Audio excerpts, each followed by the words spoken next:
All right, everybody, welcome to JG9 Live. No intro today. We're just gonna keep it light for this Chiefs Saints game. We got a doubleheader. Hopefully, my voice is okay. My voice has not been great when I woke up. Gotta make that. All right. Yeah, my voice when I woke up is not great. So hopefully we can do the stream. Hopefully we can do the Niners Raiders stream. But we got Chiefs Saints today to start off this preseason doubleheader, and we got the Raiders Niners afterwards. Thank you for tuning in on this Sunday afternoon. You guys know the drill if you've been here before. If you've never been here before, welcome to a JG9 live stream. How it works is simple. Ask me anything you want in the chat. We'll do live play of this game, and I'll be happy to answer any questions you have. If you want to have your question moved to the front of the queue, we have donation leaderboards. Otherwise, I'm just going to go in the order that I see the questions. Yeah, no intro today. I just want to test out the intro. We'll do it for some preseason game. We will do it for all of the regular season games. Don't worry about that. We will do it for all the regular season games regardless, but no intro for this one. Select preseason games we'll do it for, but not for this one because it's a doubleheader. So we're just going to go live in. Gargled Sam before stream. Yeah, I don't know, like, my voice felt fine, and then I just woke up, and I'm like, oh, no, this is not good. But we're gonna do it. We are gonna do it. Maybe it'll get better as the day goes on. Maybe we'll get better. We'll see. We will see. What team am I a fan of? Yes, Jaguars. Jaguars, not even close. As you can see, all the Chiefs, Saints, Raiders, Niners helmets behind me for this doubleheader. Again, we're gonna try and do both games today. Both games are on NFL Network. Both games are nationally televised, so you should be able to get both of these games regardless. And if not, there's the NFL Plus app. You can get it on there. Won't be available for this game, but I'll chat with you guys in the Niners game. That's fine. Have a good time. Hope to see you there, Ethan. Hopefully we're able to do that game with the way this voice is. Yeah, unfortunately I was not able to get a video out.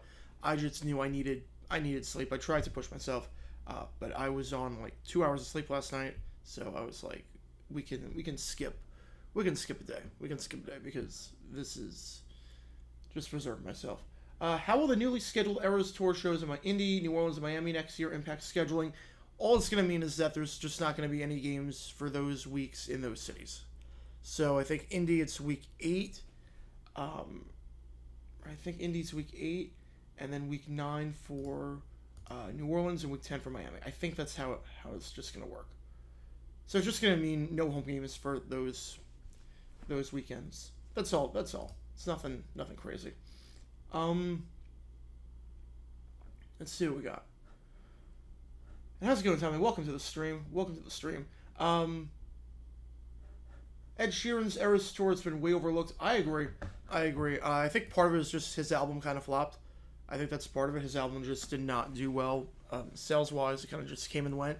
So that's probably why, versus Beyonce versus Taylor Swift, where their albums were, we got all these accolades, they received tons of attention. Ed Sheeran didn't really have that, but apparently his store is really good. Really good.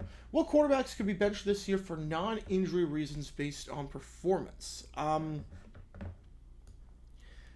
mean, I guess technically most of them, but I definitely think that in terms of QBs on the hot seat, that they need to have a good starter, or else they're in trouble. I feel like Mac Jones is definitely up there. Now, will he get benched? Permanently? I don't know, but I feel like he's definitely got something to prove, especially with Billy Zappi right behind him. On top of that, who else? The situation in Tampa. I think Tampa, whoever is the starter, it's going to be overlooking, the back of it's overlooking their shoulder. Whether it's Baker, whether it's Trask, whoever's a starter, they're on a short leash. They're on a very, very short leash. My friend is a Chiefs fan, so I have a team to root for this game. That's awesome. He's doing pretty well. I will say that. Your friend is doing pretty well in terms of a team with a lot of success lately. Chiefs are a pretty good team at this point to be a fan of. Among the 7 NFL statements that weren't selected for the Eras Tour, which one do you think she should have done? I'm a bit surprised she didn't do M&T Bank. I'm not surprised about Lambeau. Not surprised about FedEx. I'm a bit surprised M&T Bank She did not do a show in Baltimore.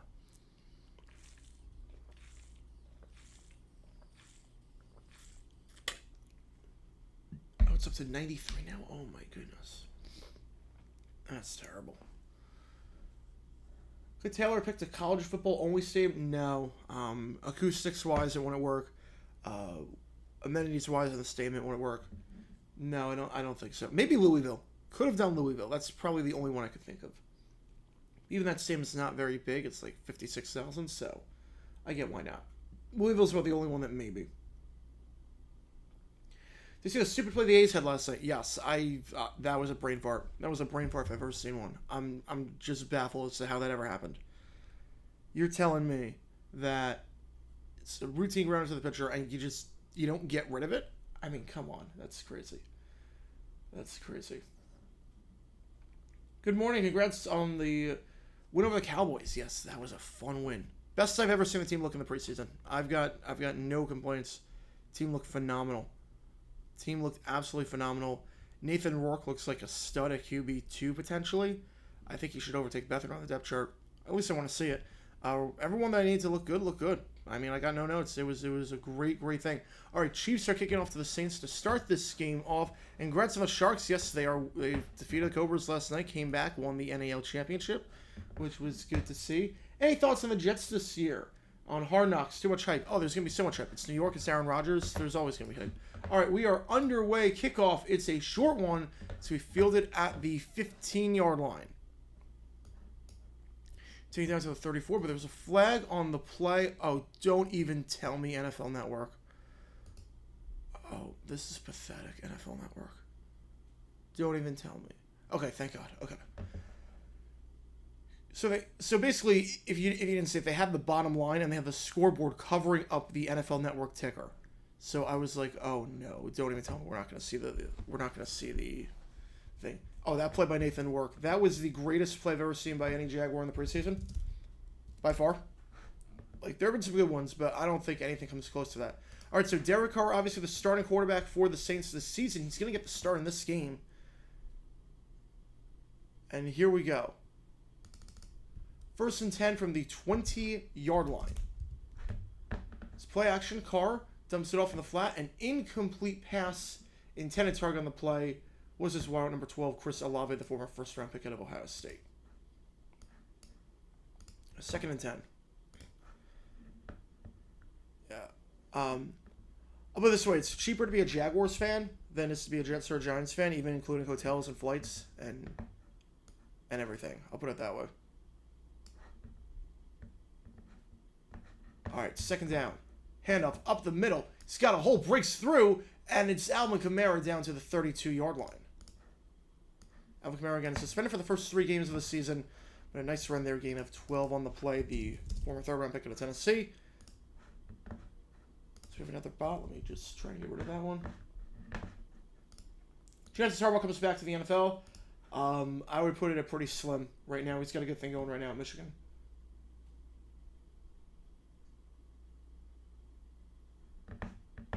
And they go quick. Carr going through his reads. Fires slant route over the middle. That ball is caught. Broken tackle down to the 48-yard line. Catch there made by the tight end, Juwan Johnson. Down to the 48. Gain of 16 yards on the play. Going quickly. Next time, Carr going through his reads. Looking to the far side of the field. And then not there. Go to the second read. Go to the slant route. And Juwan Johnson wide open over the middle for a 1st down. Yeah, Kamara, I'm not surprised he's getting some pretty rips. 1st and 10 at midfield. Handoff up the middle. Goes to Kamara. Kamara gets about... I think the camera lost him there because that was not Kamara that they were following. I think gain of 4 on the play. They're into Kansas City territory. There was 2nd and 6 coming up. At least this score bug is the actual Fox score bug. It's not one of these random preseason score bugs that is terrible. Like the Cowboys one yesterday. 2nd down. Handoff to Kamara. He loses his footing and he goes down. Loss of 3 yards on the play. Brought down there by number 91, Derek Nandi. 3rd and 9 coming up. What is up with all these spots? 3rd and 9 at the 49-yard line. Yeah, I'm assuming Carr's going to get a quarter, and then you're probably going to see Jake Hader play. And then Jameis Winston plays second and half the third. Probably. 3rd and 8. Carr. Chiefs rush forward. Steps up in the pocket. Fires. Drag route. That ball is caught. First down. And then some down to the 36-yard line. Once again, it is number 83, Juwan Johnson, on the play. Nice play by Carr. Climbing the pocket. They rushed forward. They got to him at first. Just climbed the pocket. And just simple play over the middle. Juwan Johnson, drag route. Johnson, 2 catches today for 26 yards. He's been the go-to target on the second option. Had 7 touchdowns last season. Led the team in that category. Now we're going to Kamara, short. And that ball is caught behind the line of scrimmage. It gets down to the 33-yard line. Gain of 4 yards on the play. 2nd and 6 coming up. The Saints are doing a good job this drive of staying ahead of schedule. A lot of second and mediums. Not really facing a lot of second and long situations. Wonder how long the starters are going to play. You figure if the Saints score a touchdown this drive, you end it right there with the starters, and then you put the backups in. Just give us some momentum. So we have a flag on this play. It's a false start. So just as I was saying they were staying ahead of schedule, they now got 2nd and 11. Just as I was saying that. 2nd and ball at the 38-yard line. Again, we'll have a video out tomorrow. There was no video out today. I was just way too exhausted to put a video out. So we will have a video out tomorrow. But first we got to do 6 consecutive hours of streams for these preseason games to wrap up this week of the preseason. 2nd and 11. Carr has time. Fires over the middle. Low throw, but that ball is caught. Nice adjustment there. And the catch there made by Michael Thomas. Michael Thomas gained about 17 yards. Good enough for a Saints first down. Good throw by Carr, putting it in a spot where only Thomas could get it. Sorry, I'm late, church. The service overran by a few minutes. That's okay. Welcome to the stream, Sonic. Welcome to the stream. 1st and 10, ball at the 22-yard line they're going to mark it at. Handoff up the middle goes to Kamara. Kamara gets stuffed there. Nothing doing. 2nd and 10 coming up. JG9 is your church now. This house we worship QBs that have a 39.6 passer rating.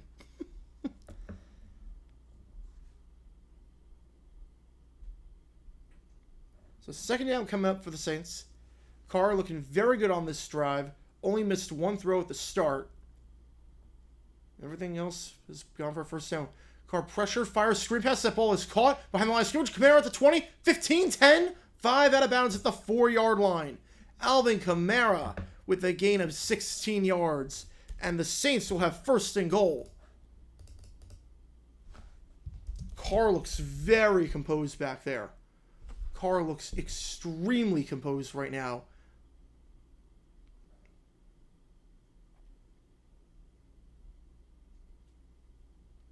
This is a very promising drive if you are a Saints fan. A very promising drive. First drive ever for Carr as a Saint, and he looks extremely composed. He's making all his throws. This is a good start. Carr fires one-on-one in the end zone.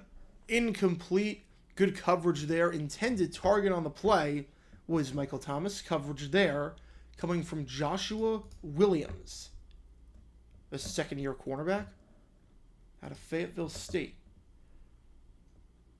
How much of an effect did the military draft make on the NFL during World War II? It made a pretty big impact. A lot of guys could not play. A lot of guys that got drafted were not able to play. 2nd and goal. Carr, pump fake, going through his read, fires. End zone wide open. That is a touchdown. What a drive for the Saints to start off. What a drive for the Saints. Touchdown there. And it comes from Keith Kirkwood. Keith Kirkwood with the touchdown of the Saints. Opening drive touchdown. Carr to Kirkwood. KK looking A-OK on that one as the Saints strike first. I have to wonder, is that it for the starters? Is that it for the starters? Usually you put the starters in, you want to see one good drive out of them, and then you take them out. Might see if they're extra point there.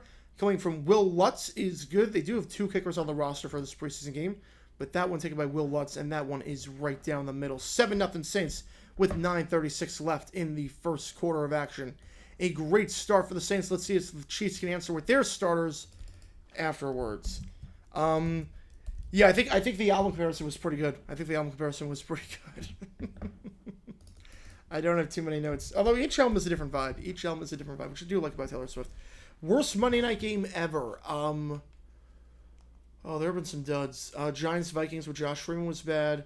There have been some absolute duds.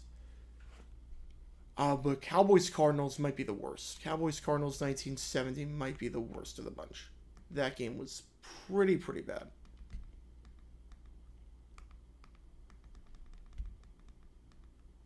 We have another bot. Let me get that one. We have 2 bots at the same time. Okay. Let's get that one. Perfect. All right. Steelers-Dolphins in the mud is the mid-2000s, the room of Monday night games. I would agree. It's so bad it's good. I mean, the field was just terrible. The conditions were awful, but it was a once-in-a-lifetime thing, so I have no problem with that. I can't call it the worst game ever. Plus, it was close. I can't call a game that was competitive for all 4 quarters the worst. My church ran a promo for the kickoff Sunday. The guy in the promo looks like a Drew Brees with a beard.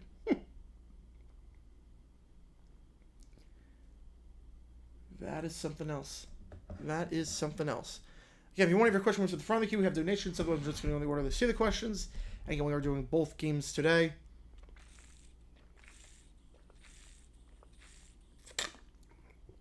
We are doing Chiefs Saints, and we are doing the Raiders-Niners game at the end, which is why I have the helmets back there organized the way that they are.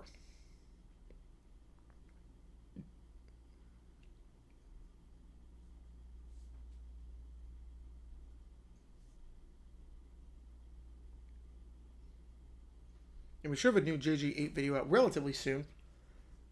Should be allowed, or should be out in, not today, but should be out in a few days.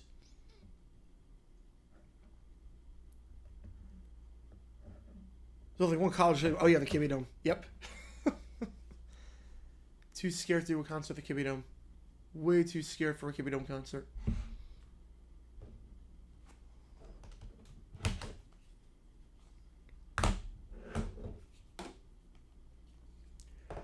All right, so now the Chiefs will get a chance to start this, get something going here on offense. Saints got an opening drive touchdown. We'll see what the Chiefs do here. Saints ceiling, I mean, they can win the NFC South. The floor, I would say, I promise I'm not sold on Dennis Allen, so I guess the floor is like 5 wins, but I think the ceiling is 10 and an NFC South title.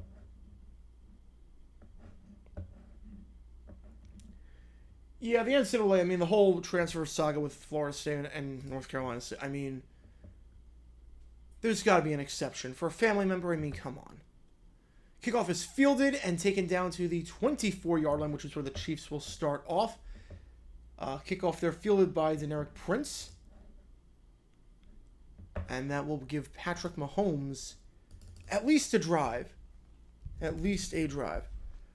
Oh, yeah, Colts Cowboys. I made a video on that game. Yeah, Colts Cowboys 1978. That was brutal. That game was brutal. Yeah, Colts Cowboys 78. QB controversy? No. Sean Clifford, look, he looked good, but he's not going to take over Jordan Love. He's not taking Jordan Love's spot. First and 10 at the 24-yard line where the Chiefs will take over. Patrick Mahomes, quick little screen pass, bobbled, but then caught and taken down to the 26-yard line. Downfield blocking never really got going there. Clyde Edwards-Helaire on the catch, gain of 2 yards. Helaire may be fighting for a roster spot. Might be on the bubble this year. Again, he was inactive, a healthy scratch during the Super Bowl. Controversially, they always play the stars in preseason. Mahomes always plays preseason games just to get warmed up. Going in the flat to Helaire, and Helaire goes down to the 38-yard line, gain of 12 on the play, good enough for a first down.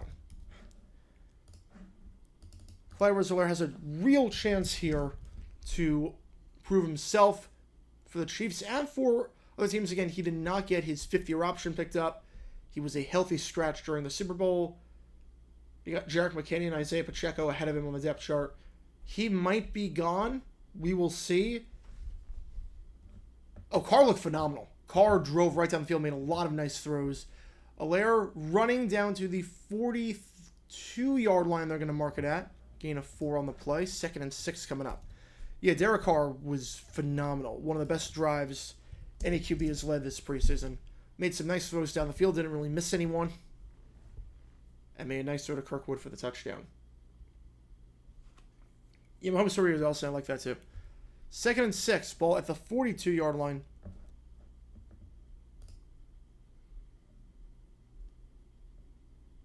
Handing it off. Once again, it's going to Larry. Gets tripped up in the backfield. And going absolutely nowhere. Maybe a gain of 1 on the play. The man coming in on the tackle to start off was Pete Warner, who slowed him down. We'll see where they mark this one. Either way, it's going to be 3rd and medium for the Chiefs. See if they can get something going here. Answer on the from the drive that they answer from the earlier drive that the Saints just had. 3rd and 6 coming up. Again, Pete Warner on the initial stop. 8 seconds on the play clock. He got 3 wide. Mahomes, they rush 4. He's going to step in the pocket. He's going to run for it. Slides. Did he get the first down? Needs to get to the 48. Where did he slide? I think they're going to give it to him. Remember, it's where you start your slide, not where you end up. I'm taking care of the butt, and it will be a first down. Just enough for the first down. Good awareness by Mahomes to know where the sticks were. Yep, you got it. If the Bears do same as indoors, we'll host the Big Ten Championship. I could see it. Yeah. I could see it for sure. Oh, they're going to say he did not get the first. They're going to say he did not get the first down. He was just short. Okay. But they are going to go for it. YouTube will be introducing live shorts. I don't know too much about live shorts. I know that you can redirect your shorts to long-form videos starting in September. I don't know about live shorts. Okay, now they're taking a measurement. I mean, to get to the 48, it looks like he is just short by an inch. Just short by 1 inch. Will Reed lead the offense out there? They're right at the 48-yard line. 4th and inches. Mahomes is still out there. They are going to go for it. Not surprised. You figure this will just be a QB sneak.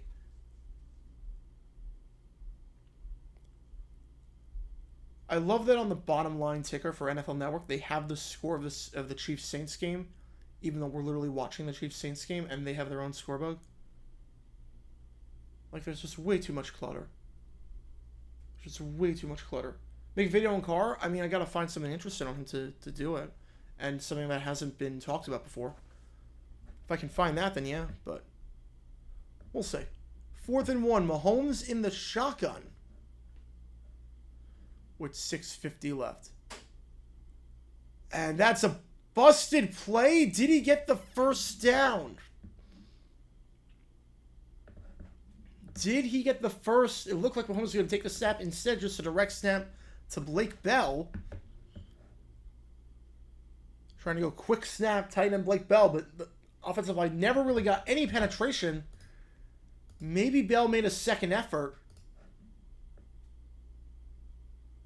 I think we're going to get another measurement here. Both sides indicating they have the first. Yeah, Blake Bell trying to take the quick snap, but the O-line never got any penetration whatsoever. Creed Humphrey trying to run right through Creed Humphrey and never got a chance to do it. Maybe that second effort by Bell was enough. Let's see. Should CBS saying it as CBS is in 2? I mean, I don't think CBS Sports Network is even making any money or getting any ratings. That is short. That is short. They did not get the penetration, and the Saints will take over. Just get the football.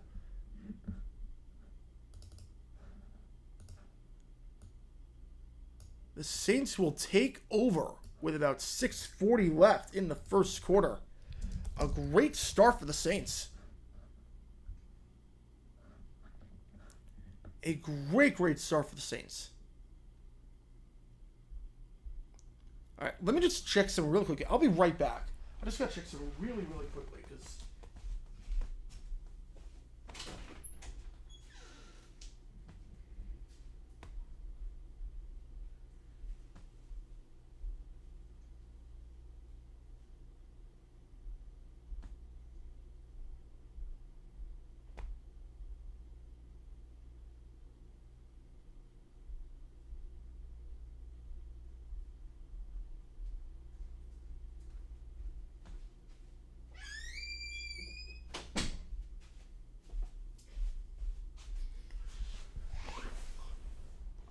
We are good. You know, I was just checking because there was a, I just have to check back and forth. The AC is not really working like I thought it would, which is kind of a problem out here. So this is just a great start. Yeah, it's at like 83 in this apartment right now, and I don't know why. So, just have to check that. Hopefully it cools down, but got the fan. Worst case, I'll just make an emergency call halfway through. You see, the Warriors and Grizzlies getting a 70-win campaign. 70's tough. I don't see it. I don't see them doing it. What do you think the Jags will do this year? Win the division? They looked very good yesterday. I have a very good feeling about this season. I have a very good feeling about this season.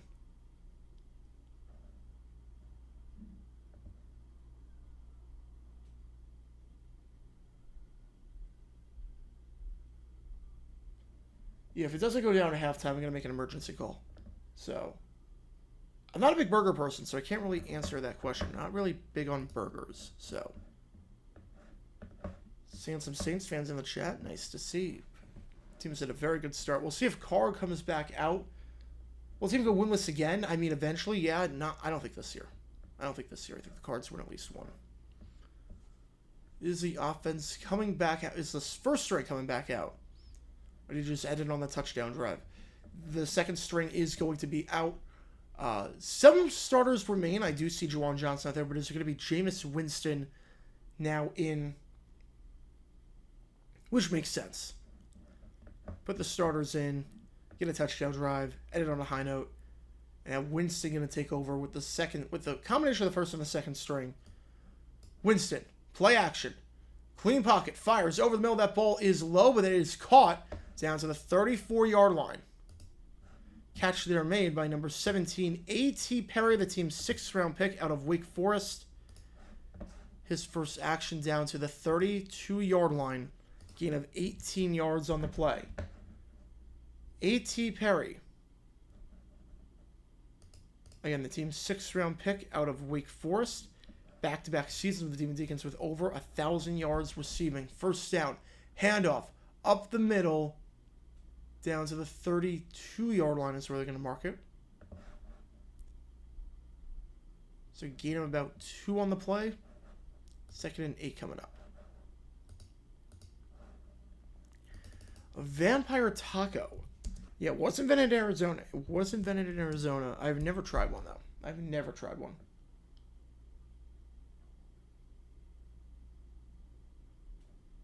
Second down. Handoff up the middle. Not a whole lot doing there. He's stuffed at the 29-yard line. It's Jamal Williams, the former Packer and the former Lion. Last year, a goal line beast with the Lions. 3rd and 6 coming up.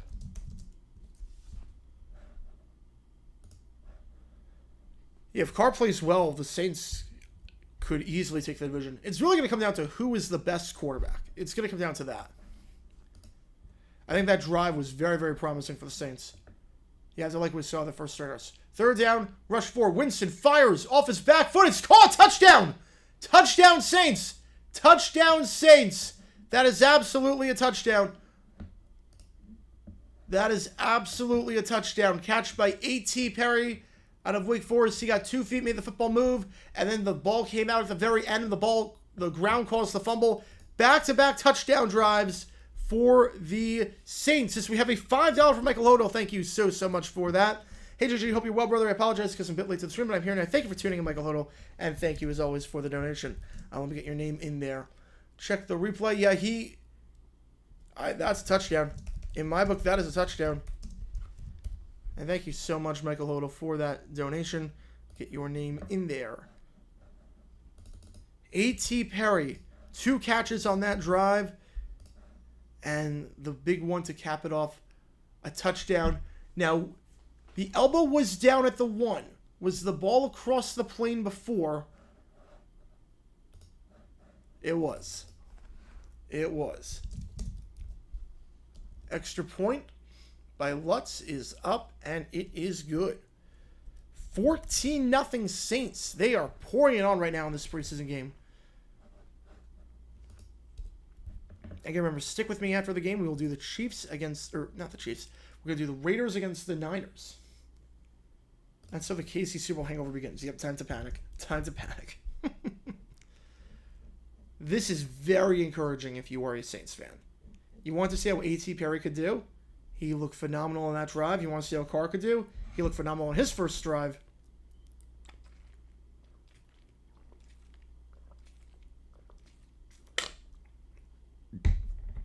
I'd be feeling very good if I'm a Saints fan right now. Especially considering the situation with the Bucs, especially considering Bryce Young and the Panthers offense kind of stalled yesterday. Especially, I mean, Falcons aren't playing Ritter for whatever reason. I don't know why. The Saints, they play like this, they got a shot. 10 years ago, that would not have been a catch. I don't know about that. Probably. What assistants this year could be head coach candidates next year? Dan Quinn. I think Dan Quinn is going to get a second chance somewhere. Cowboys defense plays well. I think he will absolutely get a second chance. If the Commanders offense does well, Eric Bieniemy will get a shot somewhere if the Commanders offense does well. And I could definitely see some Giants assistants getting poached. Chiefs down 2 scores of the preseason at a time to maybe move on from Mahomes and let the Blaine Gabbert era begin. Absolutely.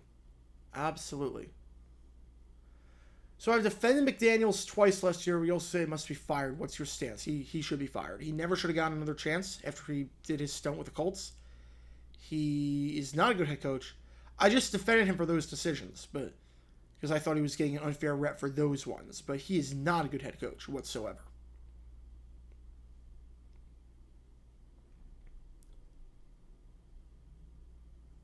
I mean, they collapsed so many times last year. That comes down to in-game adjustments. That comes down to coaching.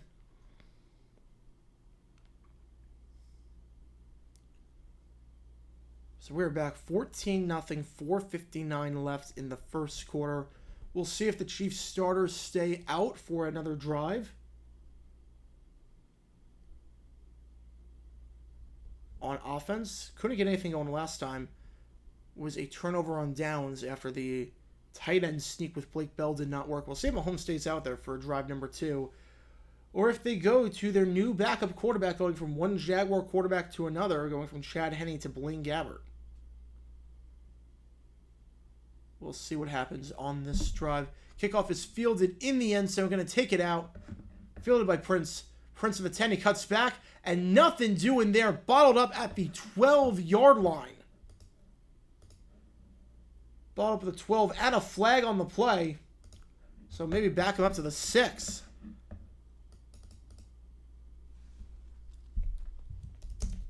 And McDaniels does not do well. I didn't answer this question before. McDaniels does not do well. He's gone.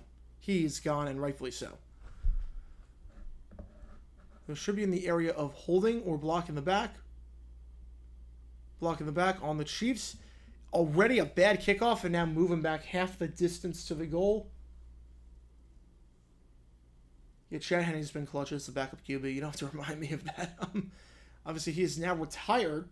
So Blaine Gabbert is the new backup. Is he coming out for this one? You know, McDaniels, yeah, he's not good. Yeah, that is it for Mahomes. So we're going to see Blaine Gabbert making his Chiefs debut. The former Buccaneer quarterback, Cardinal quarterback, Titan quarterback, obviously Jaguar first-round pick. First throw, just a quick throw in the flat. Gain of about 3 yards there.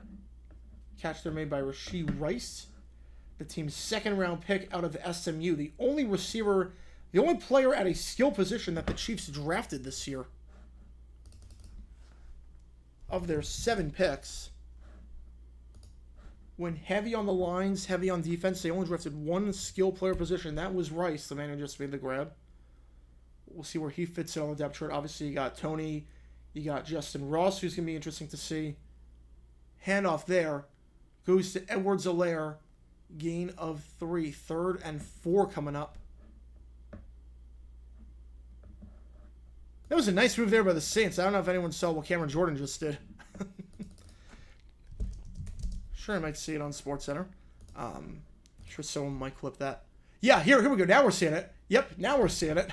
I know he was not the only one to notice that. Nice backflip there. Women's World Cup winner. I had England from the start. They were from day one. So I'm going to stick with England. I see no reason why not to. How's it going, Dave? Welcome to the stream.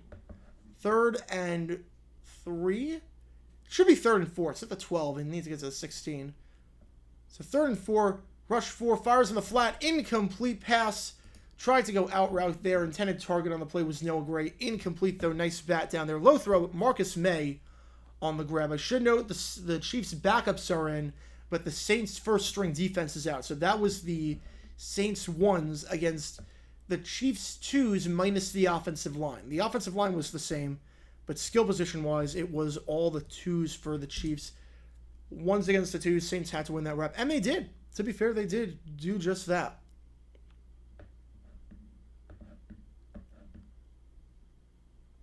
Yeah, most of this, Gabbard's a pretty good backup to have. Gabbard stays healthy. He's a very good backup to have. He's very consistent in that regard. I don't think he's any good, but he's a good backup. That's a poor punt there. It goes out of bounds at the 47-yard line. So only a net of 35 on the play after the punt by Tommy Townsend. And the Saints will take over 1st and 10 at the 47-yard line. They're taking over with great field position. Back-to-back drives now starting in Kansas City territory.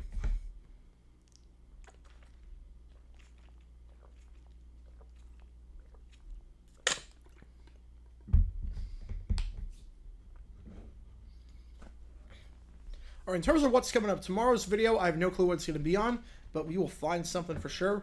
In terms of other stuff, we have GGA video should be out in the next few days. Whatever your video on dumb decisions during preseason games. It depends. It depends. If it's a decision that is so bad that it impacts the regular season, then yes.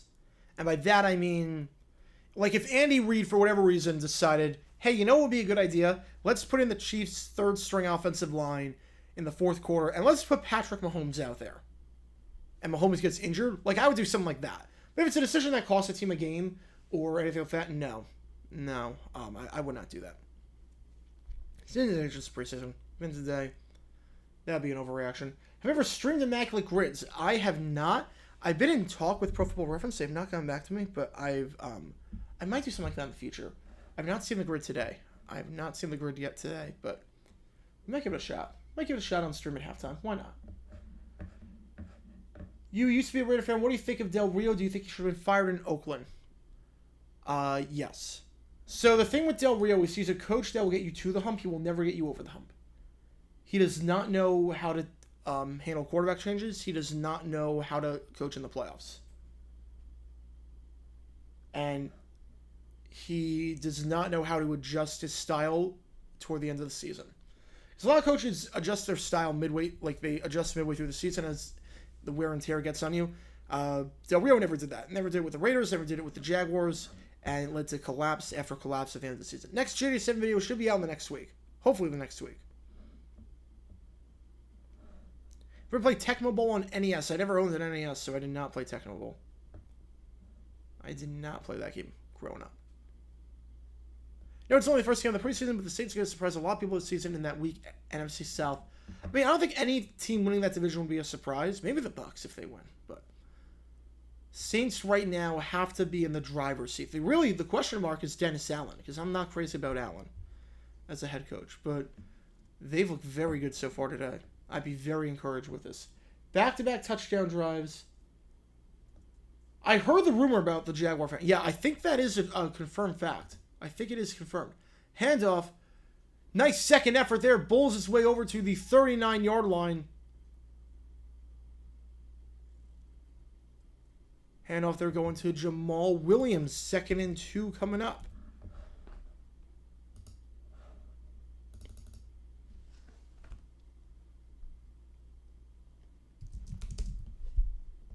We might do it at halftime. We might stream a Immaculate Grid at halftime. We might try it. Chiefs running it back, locking in. I mean, it wouldn't shock me. Look, they've made it to 5 straight conference championships.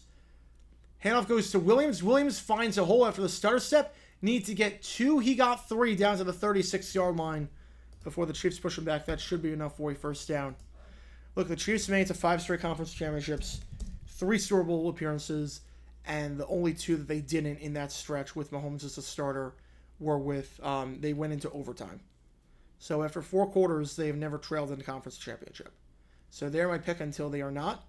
So I'm sticking with the Chiefs to run it back.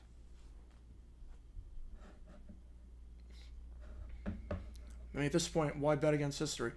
First down, handoff up the middle to Williams. Gets down to the 31-yard line. 2nd and 6 coming up. Sure, here they had a good video. A good video would be about the 60s running back Joe Don. Oh, a good video. Oh, I did one. I did one already. I did one. I thought you were saying good video on that. No, I did a video on that. The guy that got suspended in the middle of the game. Yeah, I did a video on that. He was a crazy, crazy running back. But yeah, I have a video on that. I'm going to link in the chat right now. Did a long, long time ago. Long, long time ago. This one, once again, goes to Williams down to the 28-yard line. 3rd and 3 coming up. Yeah, basically what happened, Lions-Falcons 1966.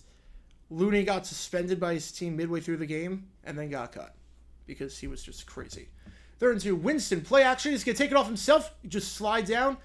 Not really convincing slide, just fell to the ground, but that'll still get the job done. Got to the 20-yard line once again in the red zone and good enough for a Saints. I forgot to adjust this. Good enough for a Saints first down. The Saints offense, I mean, they had a false start, but in terms of plays, no negative plays. They've not had a single play where they have lost yards. They are staying ahead of schedule. They are moving the ball with ease. I would be very optimistic right now if I'm a Saints fan. They look really, really good. Handoff. Holding. Just as I say that. Literally, just as I say that. I don't know why I did it to myself. That came in the area of holding, so back him up 10 yards. How many plays do you have to change to make it so the Chiefs make it to 5 straight Super Bowls? I mean, I think 2. D4 doesn't jump offside. I mean, there's that one at least. So that's that one.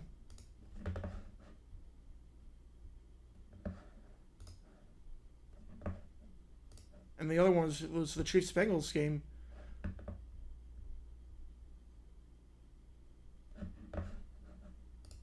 And all you got to do, I think, in that one is that one goes in the flat. They get some of that yardage back down to the 21-yard line. Catch there made by Jimmy Graham. Jimmy Graham coming out of retirement. 36 years old, did not play last year. Former Saints legend. 3-time Pro Bowler with the Saints. Yeah, I think all you got to do, you got to just change one McPherson field goal. That's really... I mean, even that, like, Mahomes, the deep pass to Hill that got picked off.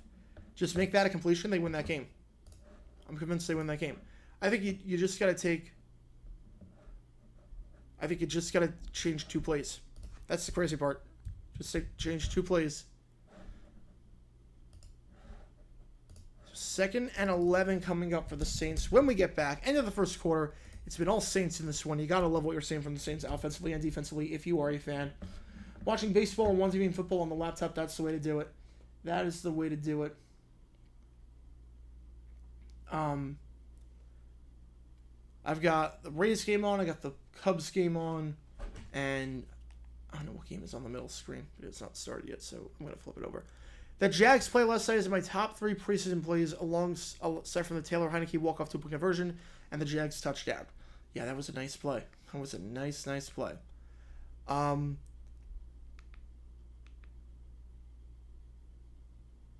was a nice, nice play. I will say, I think it's the 2nd best preseason play in Jags history. Or no, the best. The 2nd best was Keelan Cole. The best play before was Keelan Cole's 98-yard touchdown against the Patriots in 2017. Nathan Rook just topped that. If Barry Sanders didn't retire early, would he have the most rushing yards of all time? Would he be considered the greatest? If the Rams play in Super Bowl, I think the Rams win 53 and the Chiefs win 56. I would say so. I would say so. Chiefs defense, I don't think, stops the Rams in 53. 56, yeah, I think the Chiefs win that one. I think they were the better team that year. Barry Sanders didn't retire early. So he ended his career with 15,269 yards. Fourth all time. The record is 18,355. So he would have needed 3,000 more yards over, figure, 5 more seasons. So 600 yards a year. He absolutely would have done it.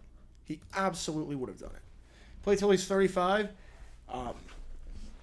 He never had a season below 1,000 yards. You figure he gets 1,000 at least to 99 and 2,000. You figure at least. And then maybe he starts declining at the age of 33. Maybe. But by that point, you just seen 1,000 yards over 3 seasons. And there's no way that Sanders is going to get there.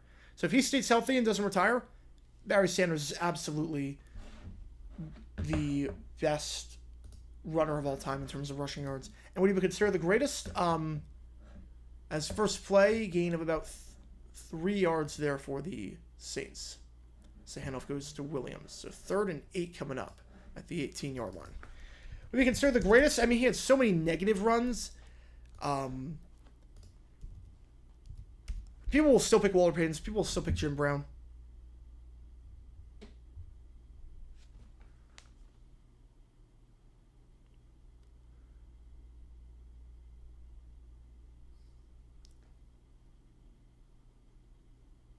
Nothing doing there on the play to Kendre Miller, the team's 3rd round pick. So 4th down coming up. Interesting play calls there. Team's 3rd round pick at TCU.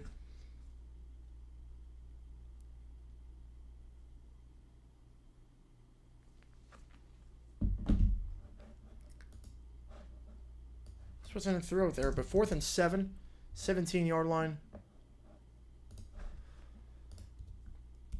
Will Lutz's going to try his first field goal of the day. He's 2 for 2 on extra points. This one, a 36-yard attempt. Kick is up, and it hugs the left upright and is good. So the Saints up by 3 possessions. 17-0 game. They've scored on all 3 drives. 2 touchdowns and a field goal. It's been all Saints in this preseason game to start off. They lead 17-0 with 13:45 left in the first half of action. Again, at halftime, what we do during regular season games, we'll do live trivia and we'll give away some of the money made on stream. But for this, I think we're just going to stream Immaculate Group. We're going to see what happens. What do you think of the substitute teacher who was called up in the minor leagues and pitched last night for the Atlanta Braves? I thought that was so funny. I thought that was so funny that the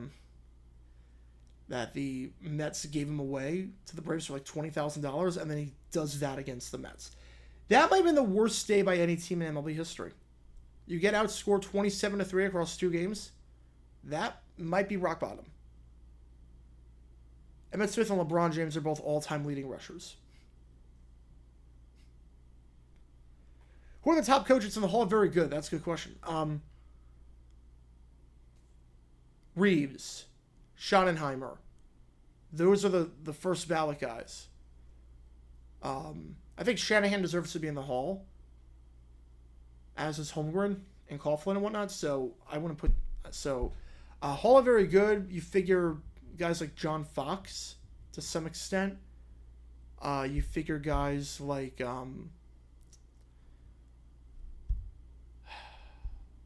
who else would I put in the Hall of very good? John Robinson of the Rams back in the day. Figure guys like Jerry Burns, Dennis Green, a lot of these Vikings coaches. Best troll job, the James Harden, Chris Paul man boobs thing. That was hysterical. Bruce Arians, that's a great choice. Bruce Arians is a great choice for that. Who else would put Hall of very good?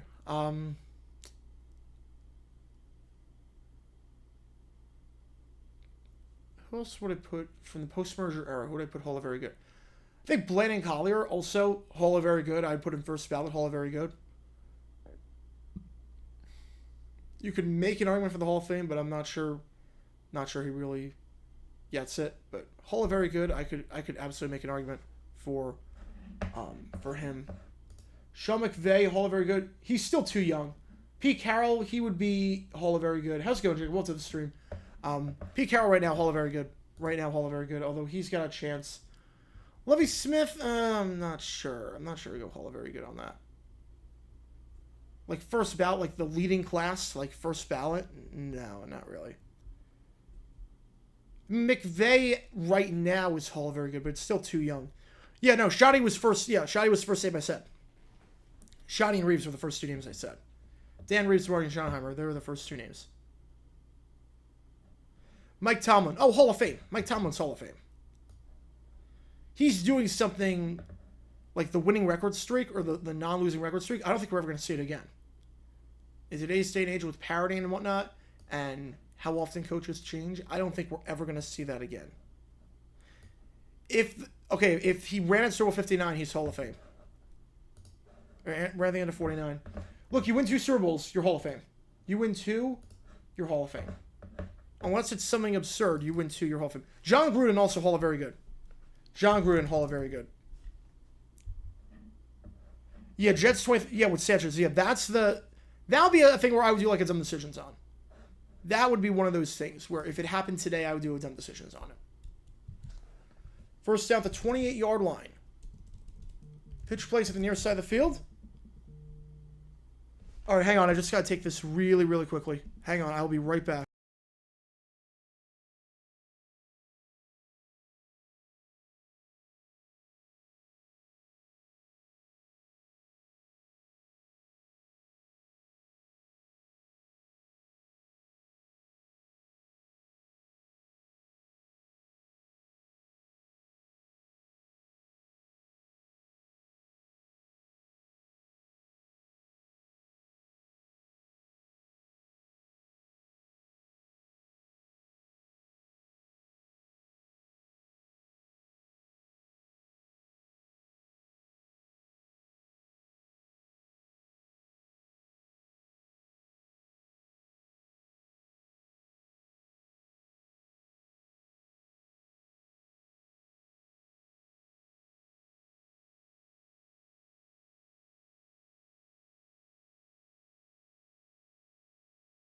All right.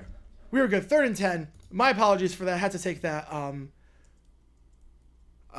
My friend from college just got engaged, so they just FaceTimed me. So I just had to take that really quickly. My apologies for that, but I knew it was coming. So 3rd and 10. Gabbert drops back. They rush 4. Hit on the throw. An incomplete pass. And once again, a 3-and-out with Gabbert.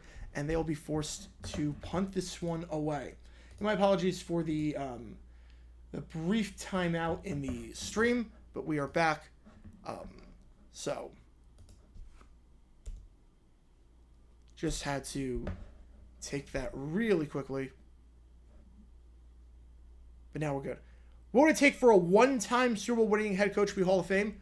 Oh, not a lot. Honestly, it would not take a lot for a one-time.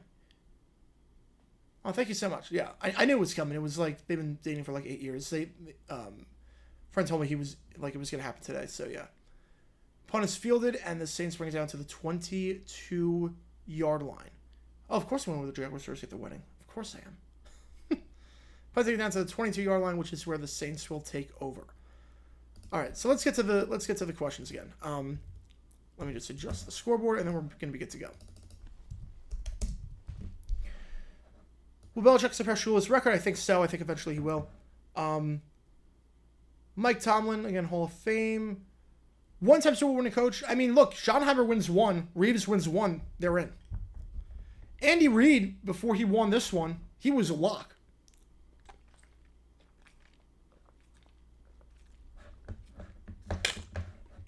It honestly would not take a lot for a one-time coach to make the Hall of Fame. If they do, like I'll put it this way. If Sean McVay coaches at this level for another 15 years, but never makes it to another Super Bowl, but they make it to like divisional round every year and conference championship and whatnot, like, he's in. Sam Weish, no, he's the most overrated head coach of all time, I think. He's one of them, at least. Sam Weish was not a good head coach. Sam Weish was a very overrated head coach.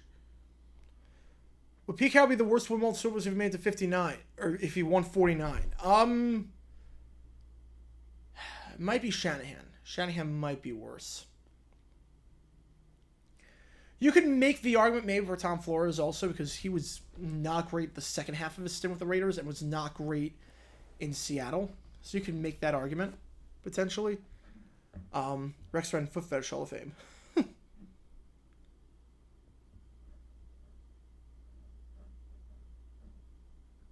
Yeah, Mike Shanahan. It's between Shanahan and Flores. Maybe I can't put Coughlin in there. He did it with 2 teams. He had success with 2 teams.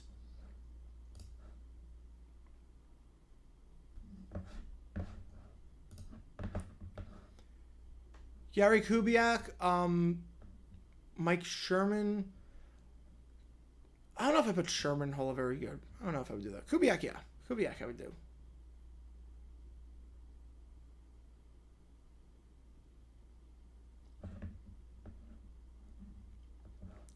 Yeah, Kubiak Hall of Very Good. Kubiak Hall of Very Good. All right, so 1st and 10 for the Saints coming up at the 22-yard line. The Saints have 3 quarterbacks on the roster. Obviously, Carr's done, opening drive touchdown. Winston, you got to see, he might play the rest of the first half, and then you go with the rookie. Play action for Winston. Steps up in the pocket, fires over the middle. That ball is caught. It is A.T. Perry on the grab. Gain of about 3. Perry had the touchdown earlier, his 3rd catch of the day, having a very good game so far. The 6th-round pick out of Wake Forest. Again, like I said before, back-to-back seasons with 1,000 yards receiving for the Demon Deacons. Yeah, John Fox, yeah, I said that before. Hall of Very Good. They're actually going to mark the 24, so 2nd and 8. Coming up. Winston. Delayed blitz. They rush 5. Nice crawl route there. Once again, A.T. Perry. His 4th catch of the game. Winston to Perry. That's a good-looking combo right there. Winston looking very comfortable. I feel like I've got to do it as a Disney Channel fan. Winston looking down the field and just firing like, oh, there you were, Perry. And he just fires it to Perry, and there he goes. Bum Phillips, yeah, Hall of Very Good. Bum Phillips is Hall of Very Good. 1st down, Winston going to hand it off. Up the middle goes to Jamal Williams. Stuffed. 2nd and 10 coming up. No, Tom Coughlin, I think, is Hall of Fame. Tom Coughlin's Hall of Fame. 2 Super Bowl wins, and he had unprecedented levels of success with an expansion team. Coughlin's Hall of Fame. We have a $2 from Eggenair. Thank you so much for that. 3 Power 5 teams have no titles in any sports. Ooh, let me try and guess.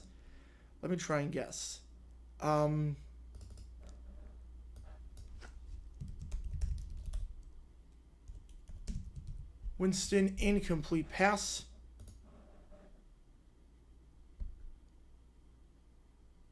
Let me think about this one. 2 Big 12, 1 ACC. All right. Thank you for the hint, because I would have guessed Rutgers. I would have guessed Rutgers for sure. All right, so let me think. 2 Big 12. My gut would tell me TCU, UCF. Unless we're counting that. Are we counting UCF's title as from that season? As Winston goes down on the play, brought down there by Chamari Connor, the team's 4th-round pick out of Virginia Tech. I'm going to go TCU, UCF, and ACC. Let's go with Wake. Let's do that. TCU, UCF, and Wake. That's my guess. I don't know why I can't scroll down the chat. All right, here we go. 4th down. Saints punting this one away. Not a great punt. So it goes out of bounds very, very early. Chiefs going to get the ball near midfield.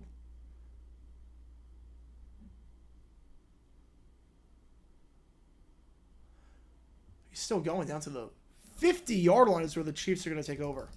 A terrible punt there. Only 25 yards. Only UCF is right. Ooh, okay, let me think now. Ruben McRae, Hall of Very Good, or his head coaching since Hall of Very Good for what? For coaching a defense? As a coordinator, yeah, but as a head coach, no. Like, TCU is worst head coach college football winning natty. I mean, it's got to be. I mean, Auburn. I think Auburn for sure.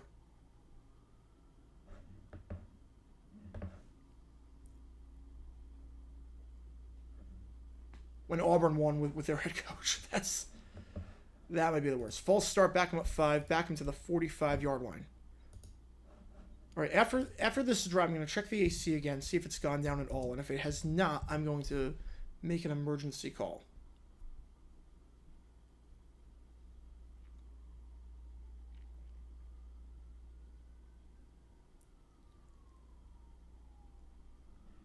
First and 15. Chief Salvit has been stalled all day. Not run a play in New Orleans territory, but Gabbert going deep, and now they will. Down to the 13-yard line. Yo, Gabbert hits Richie James.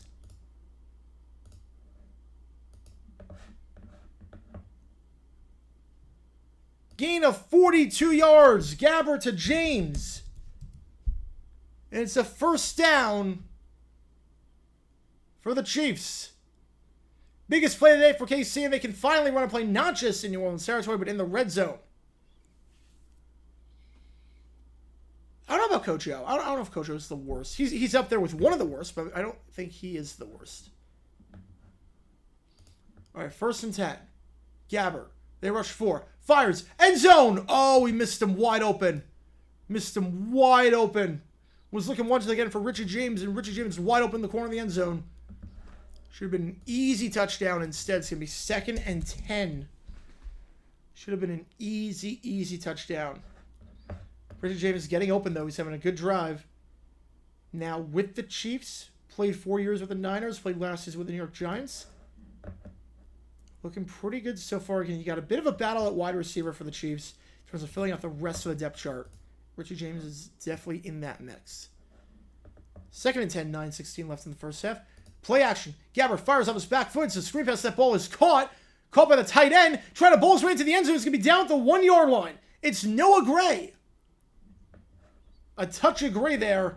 Down to the 1-yard line. 1st and goal. He had a 12 after the play action pass. Nice play by Noah Gray. Following his blockers after making the play. Setting the block. And then getting himself open. Slipping open for Gabbert to just dump it off to him. 1st and goal at the 1.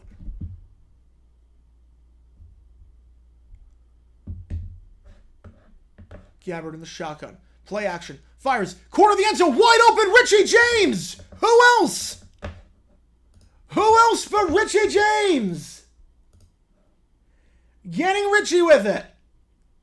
Yo, Gabbert to Richie James, and the Chiefs are on the board.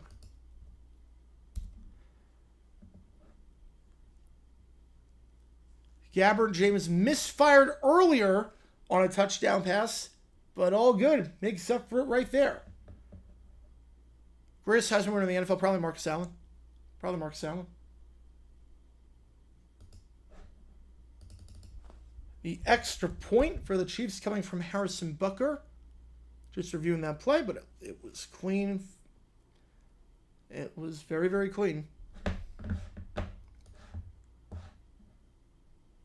Richie James. 2 catches on that drive. He looked very, very good. His 6th season in the NFL.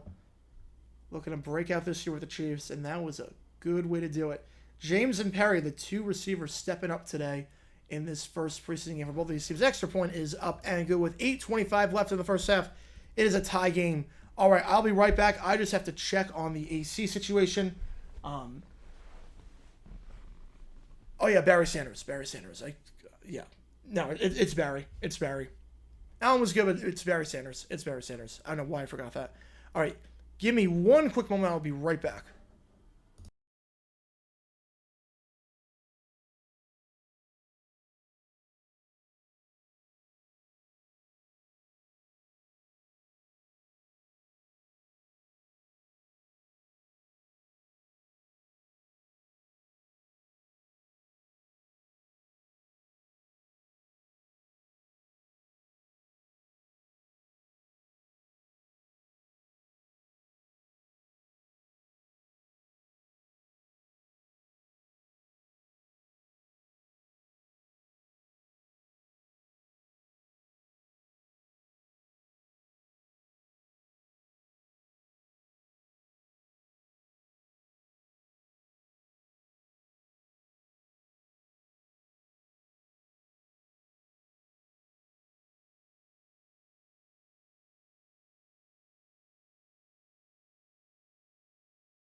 All right, guys, my apologies on that.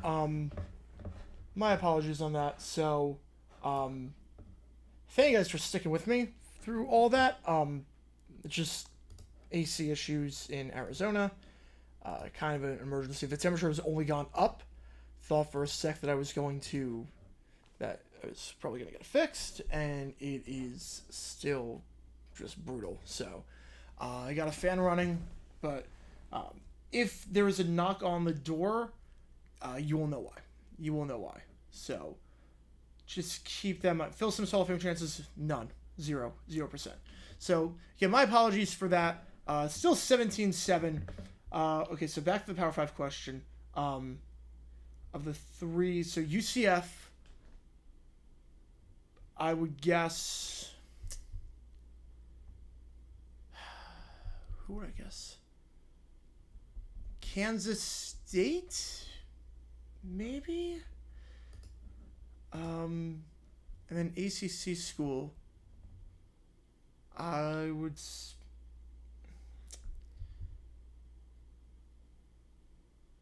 ACC school.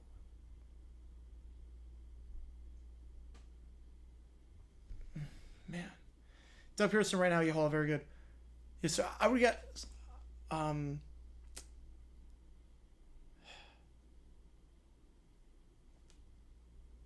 maybe, no. Virginia Tech. And...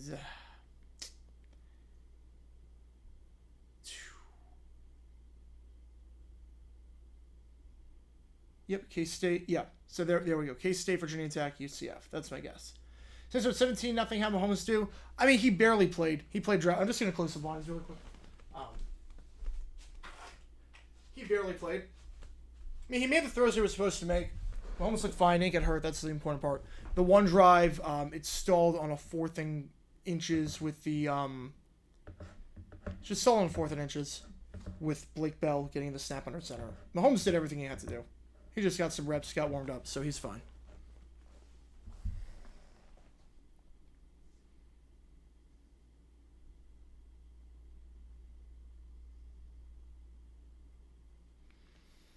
All right, 2 minutes left. Chiefs taking over at the 20-yard line. I will adjust the timer at the very end. That one over the middle. That ball is caught by Rashee Rice. Down to the 34-yard line. It is Shane Bukele. Now in a quarterback for Blaine Gabbert. His 3rd year with the team. Almost intercepted, and that time it is intercepted. It is picked off by the Saints. How about that? Ugo Amadi picks that one off. And New Orleans is going to have great field position with 1:37 left in the first half.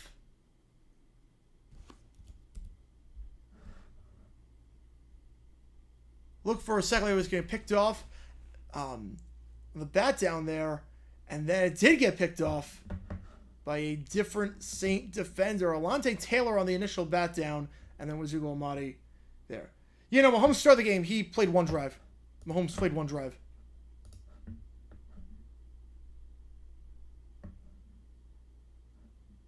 Yeah, I'm not surprised that it's a bit on the lower end, just because it's because of the whole AC issue. I'm not surprised. Handoff up the middle.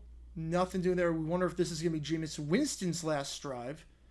If they just let Jake Haener go the way in the 3rd. Is Nathan Brooks starting week 1?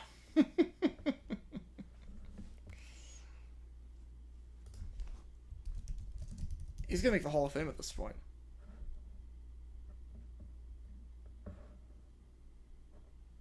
Not watched Cole Adams. No, I've not watched him.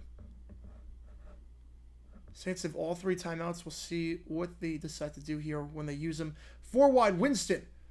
Looking to run, and he goes down. That internal clock, he's got to know. He gets sacked on the play, and you figure the Saints will burn their first timeout.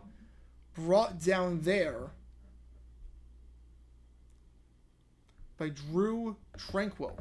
Saints burn their first of their 3 timeouts. So great field position.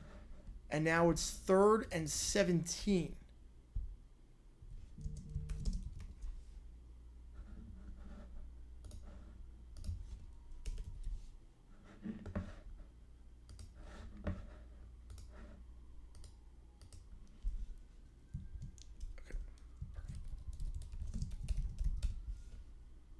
Coke or Pepsi? I'm not really a soda person. I'm not a soda person, so I don't really have a preference. 3rd 17, Winston avoids the hit, fires over the middle, and almost intercepted through into traffic. That ball is incomplete. So a 3 and out for the Saints after a great field position followed the Amadi interception. 4th and 17, they'll be forced to punt this one away. Winston just threw that one into traffic. And not a bad throw, actually. Lynn Bowden, the former Kentucky guy, the former 3rd-round pick, who never played a game for the Raiders. Yeah, I don't know why Winston's still in the game. I would put J.K. in. I see shorts from time to time. From time to time, I watch it. COVID and sports schedule led to the current realignment. I think to some extent, yes, in the sense that we now know that you don't have to necessarily be... Oh, what a punt! What a punt! What a special teams play down to the 3-yard line is where the Saints will take over. Or where the Chiefs will take over, I should say. Jordan Howden ends up down the ball at the 3-yard line, the team's 5th-round pick out of Minnesota. But I think with COVID, we now know that, okay, these student-athletes don't have to be in the physical location to learn. Now, granted, I think that's crazy because virtual learning is not even close to the same as learning in person. Not even close to the same. But I think COVID basically said, okay, we can have these student athletes travel a lot and they'd be okay. Which I hate that logic, but I think that's what it came down to.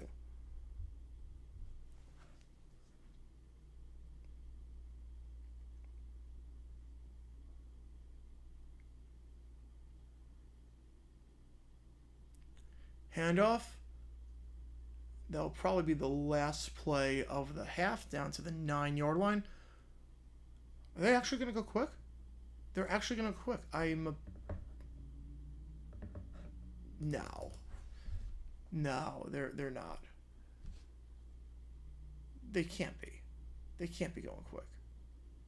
Someone call timeout?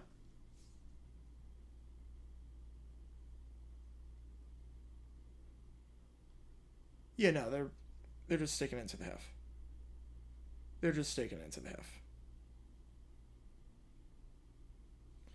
All right, so that is halftime, folks.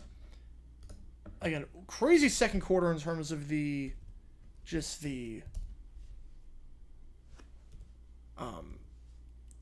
chaos in terms of the AC thing.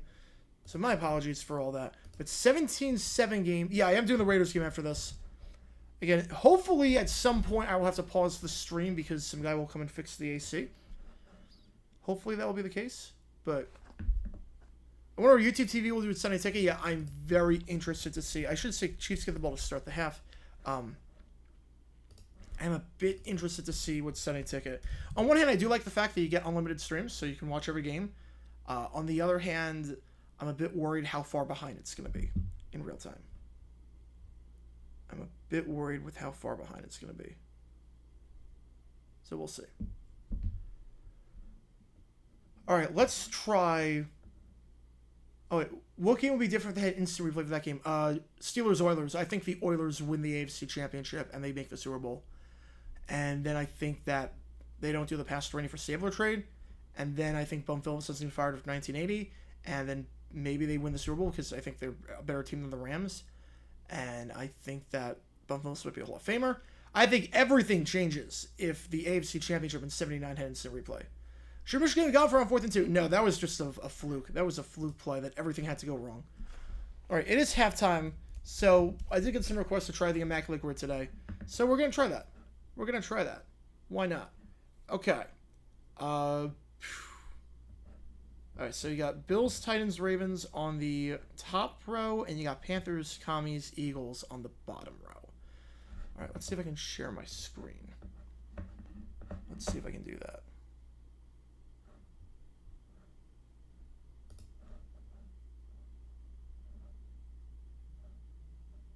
Now go with screen capture. Let's try doing this.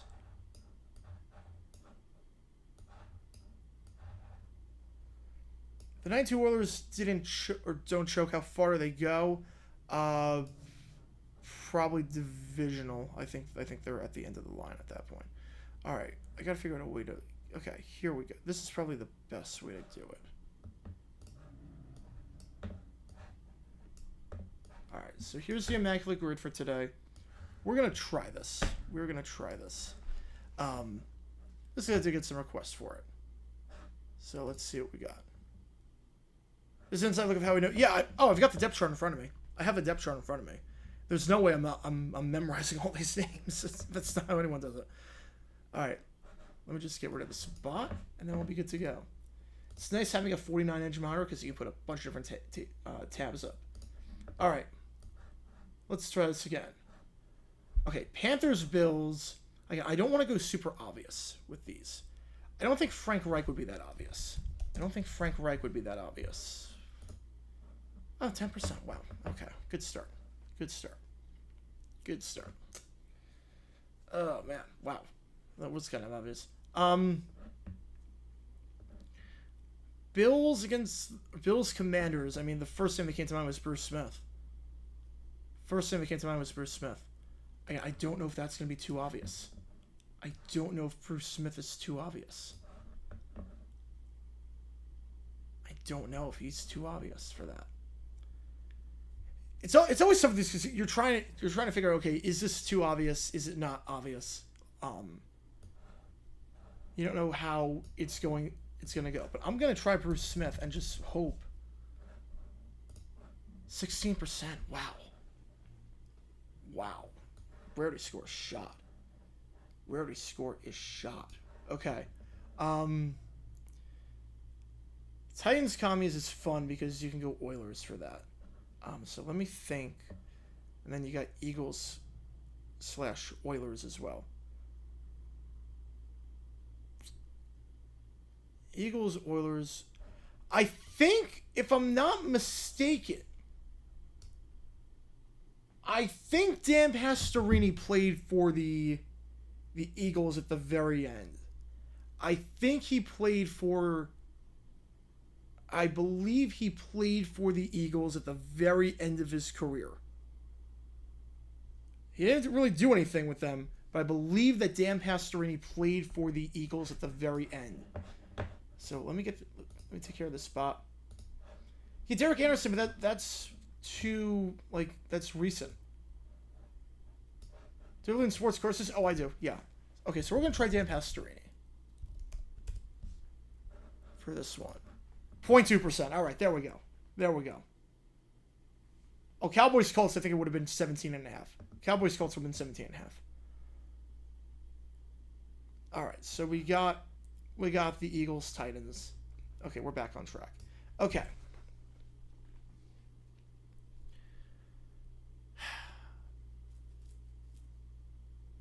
Now we go with. Let me just check. I always like checking the stats, just seeing, okay, what did people not get? So that would score 5.7. All right.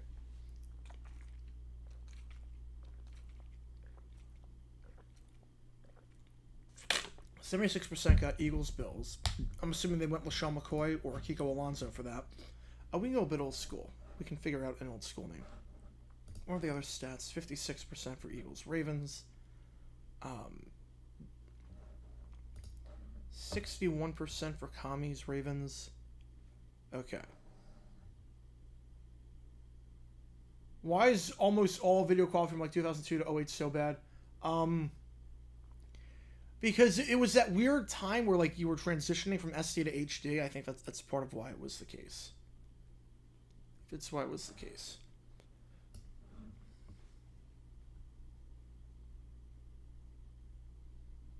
All right.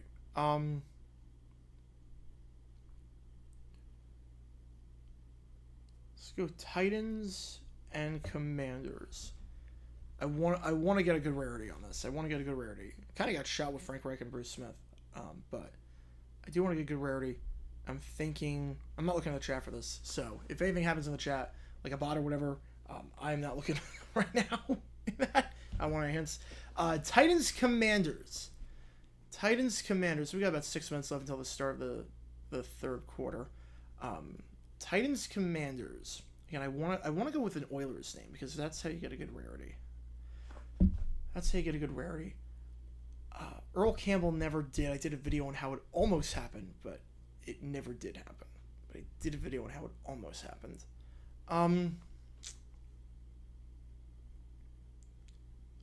Think about this. Oh, you know what would have been better than Pastorini? I think Jimmy Giles would have been.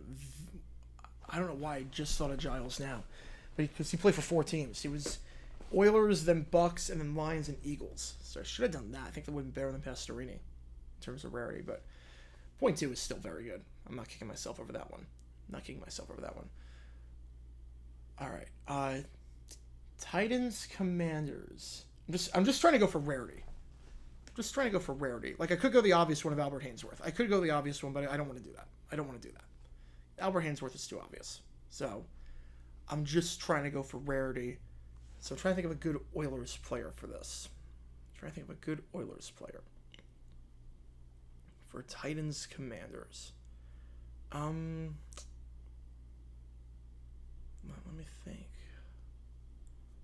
Think about this one.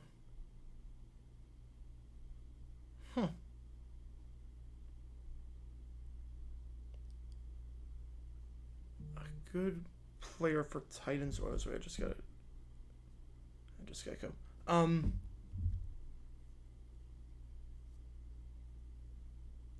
That's always the frustrating part with these grids. Like, okay, Ravens, Panthers. I'm going to hope that people don't remember that Testaverde played for the Panthers. I'm going to hope that they don't remember that he played for Carolina. We're just going to see what the heck happens. 4%. All right, let's go. 4%. Let's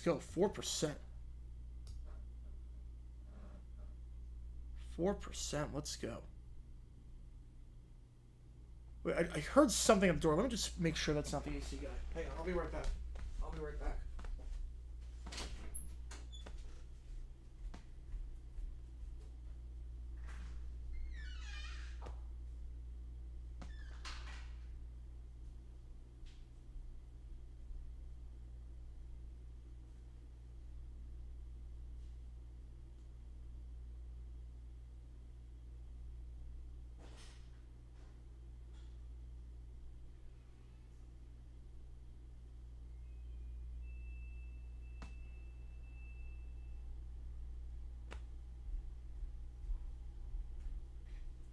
Alright, that was not the AC, guys, so my apologies for that. And this has been a bit of a weird stream just in the sense that I've got a lot of stuff to take care of with the AC and whatnot. Yeah, 78% it seems. Yeah, I don't want to go super obvious. That's the thing with these.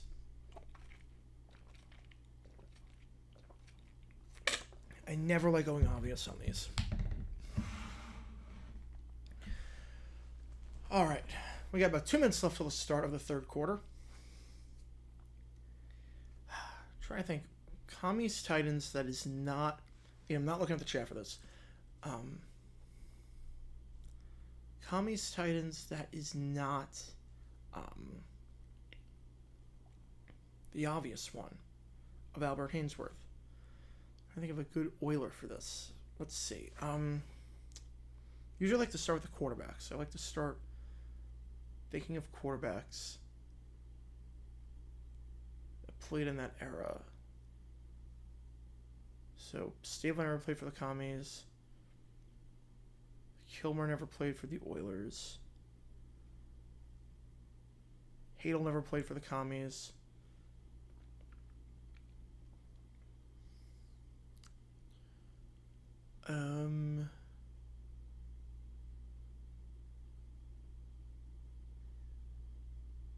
We'll skip it for now.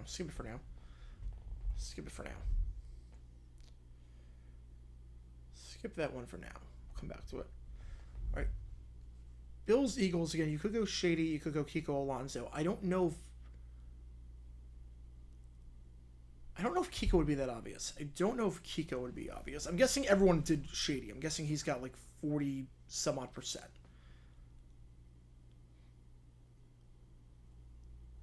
I don't know about Kiko Alonso. I don't know if that would be too obvious per se.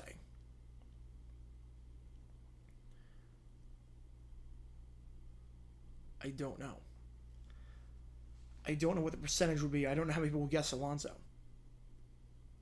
Because he didn't do a lot with really either team. Especially the Eagles. He did not do a lot in Philly. I don't know if that would be too obvious. I don't... It's really... It's just a mind game at this point. Like, do you think people would guess Kiko Alonso? It's a giant mind game, and that's the part about this game that I love and hate at the same time. It's like I wish I knew. Like, okay, I know the answer, I just don't know how many people are going to guess it. Because obviously people are going to guess shady. People are guessing shady. We know that for a fact. People are guessing shady. Are people guessing Kiko Alonso on this?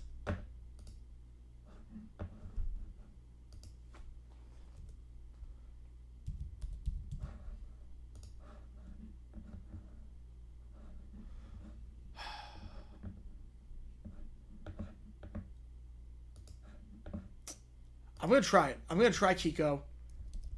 And we're going to hope 11. That's not great. That's not great. All right, it is time to start this third quarter of action. It's always the tough one with this grid. It's always the tough one. Because I'm just trying to go for rarity. I'm trying to go for rarity, and sometimes you just never know. Perfect timing, though. We are underway in the third quarter of action. Chiefs get the ball. It's usually about 13 minutes. And kickoff fielded on a bounce at the 5-yard line. And that is a terrible, terrible kickoff return there. Just absolutely terrible from Emir Smith-Marset in his second season with the team. You're going to make it as a return man, and you're not doing it like that. You can't stutter step on a kickoff return. Weirdest post-playing career? Probably who was the guy on the Jets back in the 60s? I think Baker, who retired to become a country singer. Probably him. Good for him, though. Good for him. He's up there. 1st and 10. Play action. Quick little throw to the sideline. That one is caught by Cornell Powell. And Powell muscles his way forward to the 19-yard line. Gain of 9 yards on the play. Good enough for a first down. If Mikowski won 89 MVP, yes, most unlikely. Oh, by far. I don't think it would have been close. I honestly don't think it would have been close. Remember that one time Ram Vandal 69 into a stream? What do I ask him back? Gee, I wonder why. I wonder why. Which was better, Greatest Show on Turf Rims or Air Coryell Chargers? Greatest Show on Turf. The most unlikeliest player was definitely the... Oh, yeah, I got to reset the timeouts. Broken tackle there, and down to the 32-yard line. Catch there made by Justin Ross, the Clemson man that everyone wants to see. Down to the 32. Let me reset the timeouts. Obviously missed all of last season with an injury. What was the wildest non-football thing I saw in an NFL game? Probably the NFC Championship where the fan caught on fire. Probably that one. You know, Carwin says Saints... Was that what the Raiders wanted? He seemed like... Yeah, no, he was done in Vegas. He was done. It was time to move on. Incomplete pass. Miscommunication there. 10 target on play. Looked like Justin Ross. So second down coming up. Went down Ryan Fitzpatrick or Josh Johnson. Josh Johnson will work for about half the teams. 76 Steelers, 85 Bears played a Super Bowl. What would the final score be? Bears win 6-3. Second down, handoff. Nice run there up the middle. Looked like Demeric Prince, and it is Demeric Prince. Down to the 37-yard line, 3rd and 5 coming up. Again, big question going into camp this year with the Chiefs. Obviously, Isaiah Pacheco is your number 1. Jarrett McKinnon's your number 2. We got a lot of options in terms of... And how's it going, Ethan? Welcome back to the stream. We got a lot of options in terms of running backs to fill out the final few. Demaric Prince being one of them. Prince, the undrafted rookie out of Tulsa. Clyde Edwards-Helaire, Michael Pirine. They keep 3 running backs. You figure it's going to be a battle. And down he goes. Down he goes. Sacked on the play there, coming from number 53, Zach Baun. Zach Baun all over that one. Shane Bukele goes down, and the Chiefs will be forced to punt. No big plays today outside of that one throw by Gabbert to Richie James. No plays going for more than 20 yards. When it's in the stream, the Saints have been firing on all cylinders. Also, you missed my AC go out, so I have to deal with that at some point today. Might happen during the stream. We'll see. We'll see. Couldn't Mexico have the Super Bowl? If they get a team, yeah, but right now, no. Late coming on, but they do get the snap off. Tommy Townsend punting this one away. And it takes a bad out. Tommy Townsend having a rough game so far. As that punt goes just to the 33-yard line. So a net of only about 37 yards. That's a few punts he's had today that have not been great. And about 11:50 left in this one. 11:57. And the Saints leading 17-7. We'll see if Jameis Winston's day is done. And they just let Jake Haener go the rest of the way. The 4th-round pick from Fresno State. Yeah, it is weird. I do like it, though. I feel like for wide receivers, I have no problem with it. For wide receivers, it makes sense. For any other position, it looks weird, but for that, it looks fine. Most overrated QB of the 2010s. Ooh. Most overrated QB of the 2010s. I would probably say...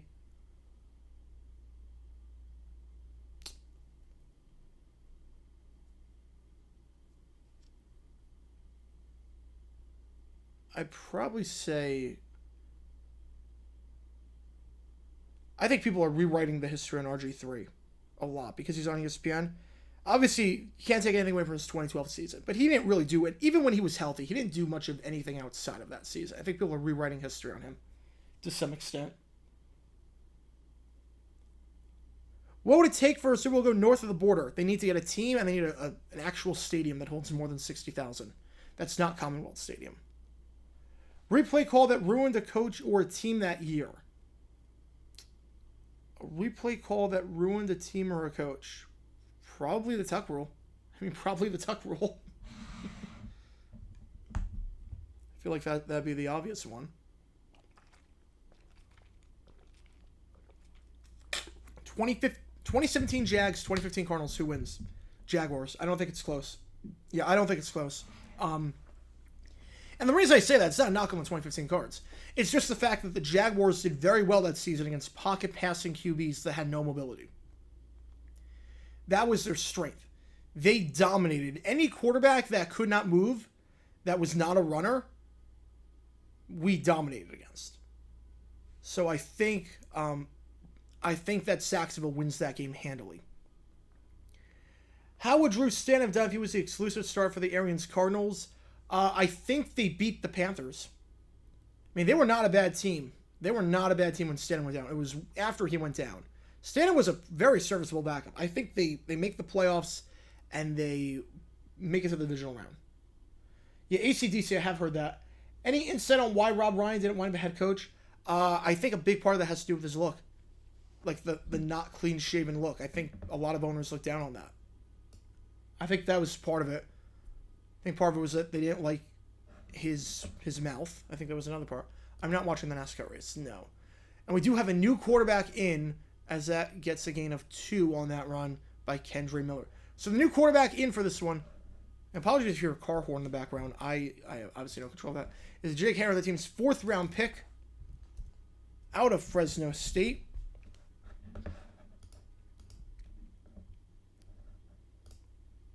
Jake Haener played at Washington, then transferred to Fresno State.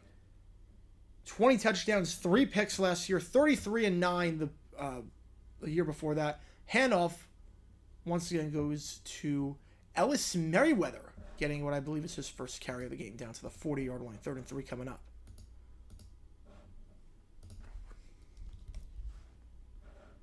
Hayner needs to have a good preseason. Because obviously Carr's your 1, Winston's your 2. Hayner's your 3, but the question is, will they stash him on the practice squad? Will they put him on the 53-man roster? Has a good preseason, keep him on the 53. Not, I'm not sure if you can stash him on the practice squad without someone taking him. So we'll see.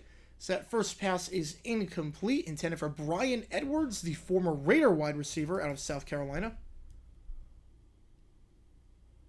In Vegas, do you think we're going to get blacked out on the Raiders game? I mean, there's a lot to do in Vegas, I'll put it that way. Am I rested? Sort of. Not really. Not really. I mean,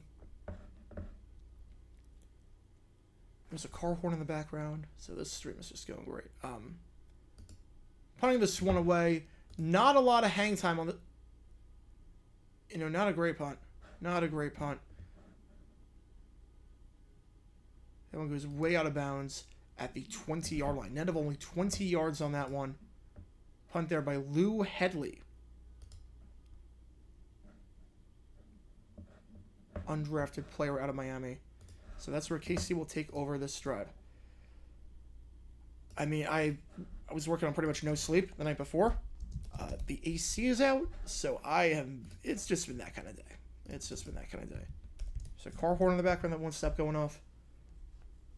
Buy a nickel for every Fresno State QB the Saints have. I'd have 2 nickels, which isn't a lot, but it's worth it. Happened twice. I love that meme. The broadcast was terrible. The Cowboys broadcast was terrible. I've said from the start, people ask, like, what's the best and worst broadcasts? Cowboys, I said, was always the worst. They one-upped themselves with how bad they were. They one-upped themselves with how bad they were. The play-by-play guy got names wrong. Blatantly wrong multiple times. Like, multiple catches by the Jaguars were made by Trey Herndon, even though he's our cornerback.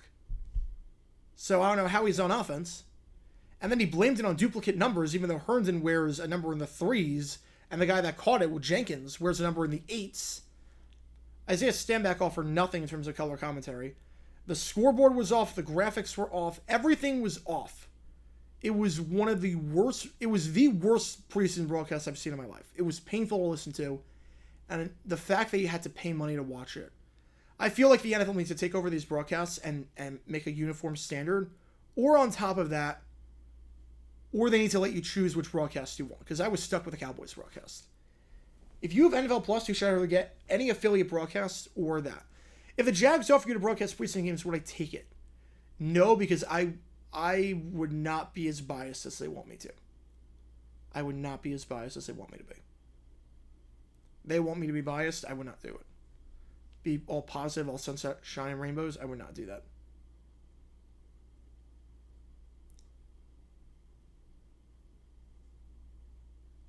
The announcer must have went to Mike Goldberg's school of broadcasting. It was bad. It was bad.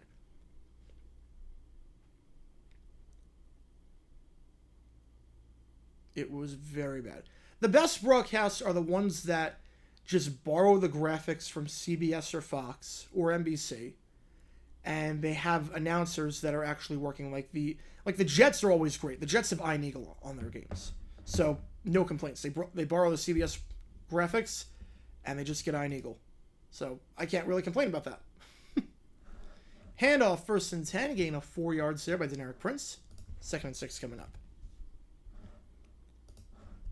Like during this broadcast, I wouldn't have said handoff to Deneric Prince. I would have said handoff to Phil Hoskins or Chris Jones if it was the Cowboys broadcast. That's how bad it was. The Bears broadcast, I didn't listen to it, but it looked terrible. The scoreboard was just atrocious. 2nd and 6 at the 24-yard line. I don't know why it's a 2nd and 5. The ball's at the 24. Kelly fires over the middle. That ball is caught at the 40-yard line down to the 43-yard line. Catch their man of the play by number 49, Matt Bushman, gain of 19 yards. Good enough for a first down, but there was a flag on this play. As it stands, as a 19-yard gain. But it's pass interference on the offense, so back him up 10. Second longest play of the day for the Chiefs, and you can wipe it off the board. 2nd and 16. Unpopular opinion, Ian Eagle's voice is like nails on a chalkboard. That is a very unpopular opinion. Al Michaels he would pass out. He would pass out. The Raiders one's good. I don't know. I don't know. I have experience with other teams, not really the Raiders. Certainly because the Jags never play the Raiders in the preseason. I think Kevin Harlan does the Packers. That's the one that doesn't borrow graphics. It's a screen pass behind the line of scrimmage, caught by Rashee Rice. Rice to the 25, Rice down to the 28-yard line, so they get some of that yardage back. 3rd and manageable coming up. 3rd and very manageable. 3rd and 4. 2020 Bengals with Joey B or 2012 Washington with RG3. Oh, come on.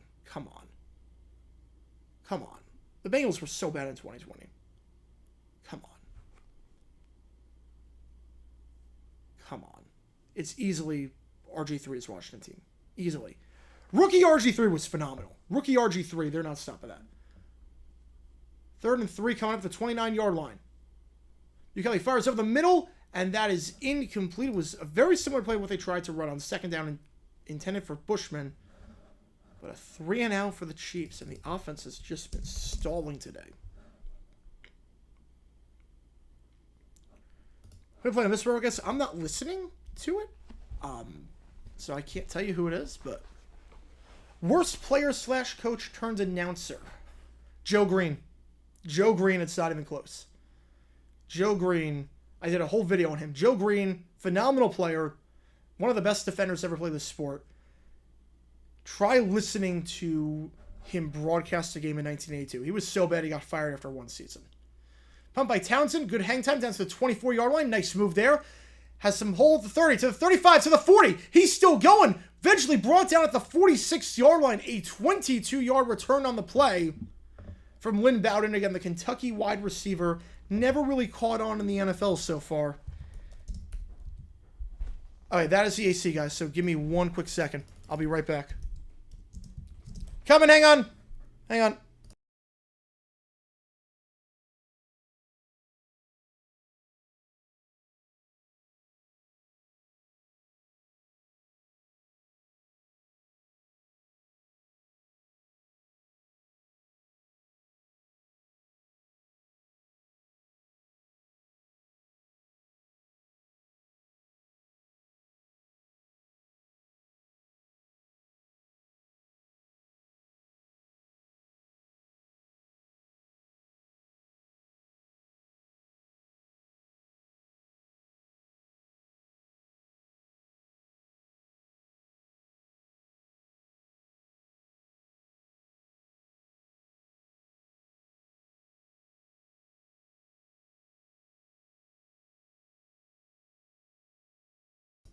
All right, so that was the AC guy. So he is just going upstairs to the top of the complex to check things out, and he's going to come back in. So we should be good to go in just a bit, which is good. In that last return there by Lynn Bowden, drafted by the Raiders in that disastrous in the 3rd round, that disastrous class Raiders. You might remember that draft class. 2 first-round picks, both off before the 2nd season. Damon Arnett and Henry Ruggs. Just nothing doing with the Raiders. Never played a game for them. Got traded to the Dolphins for nothing. Never caught on, but a nice return there. 24 yards, and the Saints will have some very good field position. Harlan and Glanville, yeah, that was a good pairing. You're excited because you're seeing the Smashing Pumpkins. That is incredible. Have a great time there. They got some good songs. They got some really good songs. The best broadcast that doesn't borrow graphics. From what I remember, Ravens are usually all right. From what I remember. And they don't borrow. This broadcast at least looks good. Like, this broadcast, don't reinvent the wheel. That's my thing. Don't reinvent the wheel preseason. It looks like they're covering both teams equally, at least from what I can tell in terms of the camera shots. Like, they showed no camera shots of the Jaguars yesterday for the Cowboys broadcast. This looks like they're covering both teams equally. This is the Fox ones. This is the Fox thing. If Henry Ruggs does become a bad person, you see a good receiver now. His hands were not very good. I mean, I think he's fine. I think he's the kind of guy that gets you like some good speed, but he doesn't justify that pick.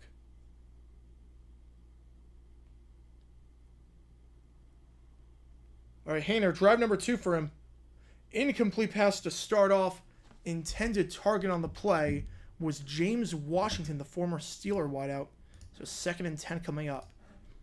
Again, the thing with the Saints, with Jake Haener, is 4th round pick, but obviously he is not going to be the number 1 or the number 2 quarterback. So he needs to have a good preseason to guarantee himself a spot on the roster. Because if he doesn't play well, I mean, he'll go to the practice squad.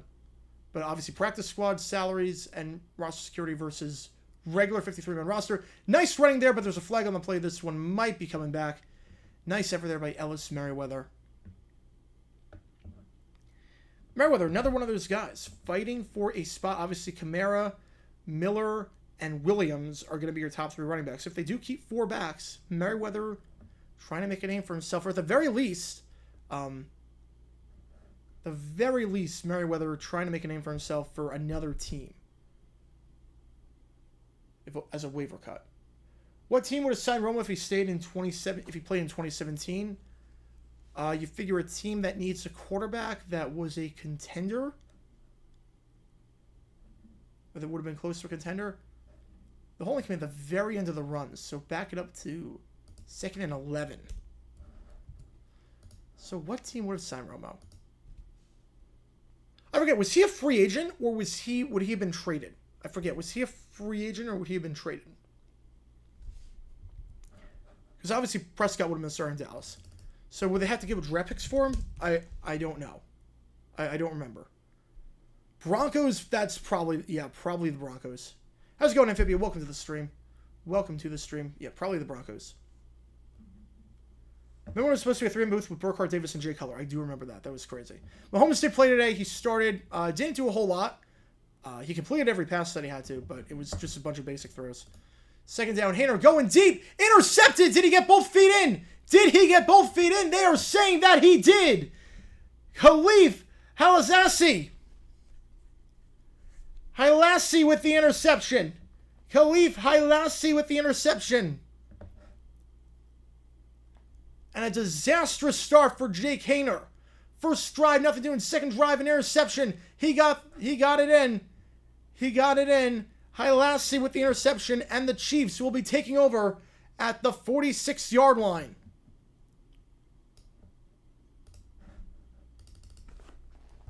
The man threw just 3 interceptions all last season at Fresno State. He's got 1 already. Yeah, that's to get him onto the practice squad right there. Just stare him down the whole way. Throw that throw. Yeah, nothing really impressive right now about Haener. Nothing really that impressive. Because again, it really comes down to, do the Saints keep 3 quarterbacks? That's really what it comes down to. Play action. Ukele fires, low throw, one, you gotta hit, incomplete pass. Easy throw there, too, to Justin Ross on the drag route. Would have been easy first down, missed it. 2nd and 10. Yeah, Drew Brees is in the booth. Because remember, like I said with Haener, you got 3 quarterbacks. Keeping 3, I mean, they do have the new rule now. They do have the new rule that you can keep a 3rd quarterback that doesn't count toward the active roster. They do have that rule. But he's got to show you something first. Otherwise, you could demote him to the practice squad and hope he doesn't get claimed on waivers. You could do that. We'll see. 2nd and 10. Play action. Ukele fires to the side of that ball. Is caught, broken tackle, 1st down, and then some. He's got some room to the 40. Down to the 37-yard line. Nice running after the catch there by Cornell Powell. Cornell Powell, nice running after the catch on that curl. I can't ready to learn Chinese, but I want to go that far, but yeah.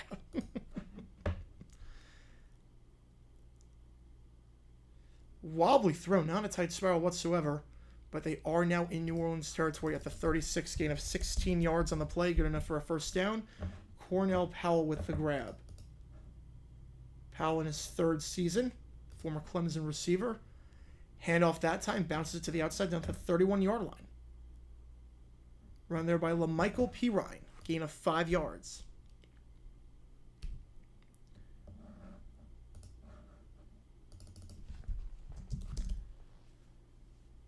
Yeah, Powell's look good. Powell's look good in terms of receivers that have impressed. I think Powell, I mean, Richie James he's the MVP right now for the Chiefs this game. Richie James looked phenomenal. Powell's got potential. I've not seen any Sky Moore action. I don't know if he's playing this game or not, but I've not seen any Sky Moore. Obviously, he wouldn't be in right now. Play action over the middle. That ball is caught down to the 15-yard line. Gain of 16 on the play, and good enough for a first down.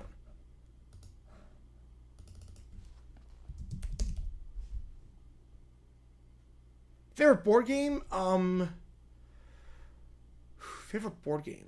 I mean, I like a good game of Monopoly, but that can get out of hand early on. Trivial Pursuit is probably my favorite. Trivial Pursuit is probably my favorite. Baseball updates. I got 5-2 Blue Jays on my left side screen. I got 2-1 Reds, and I've got 8-1 to the Guardians. The Rays have not looked good lately at home. They've been in some trouble. First down to 15. Looks like the Orioles might win the division. Empty backfield in the shotgun. Bukele fires over the middle. That ball is going to be caught. It's a touchdown. Wide open. Breaks the zone defense coverage, and it's Justin Ross. People have been hyping this man up for a long, long time. People were wondering how he went undrafted at Clemson. Didn't play last year due to an injury. And Justin Ross just finds a soft spot in the zone. Over the middle, it's a touchdown. You gotta love that if you're a Chiefs fan. 17-13. I'm liking Bukele's ball placement. Honestly, Bukele's got some pretty nice ball placement. If they do keep 3 quarterbacks, I think Bukele's going to be the 3. And if not, I think he might get claimed by another team as their number 3 or whatnot. He's looking all right. He's looking all right. Extra point is up and perfect. The Chiefs are now only down by 3 after that touchdown pass by Shane Bukele to Justin Ross. Worst NFL player who was great in college besides Tebow. Just give me one quick second. I think AC guy's back. Hang on.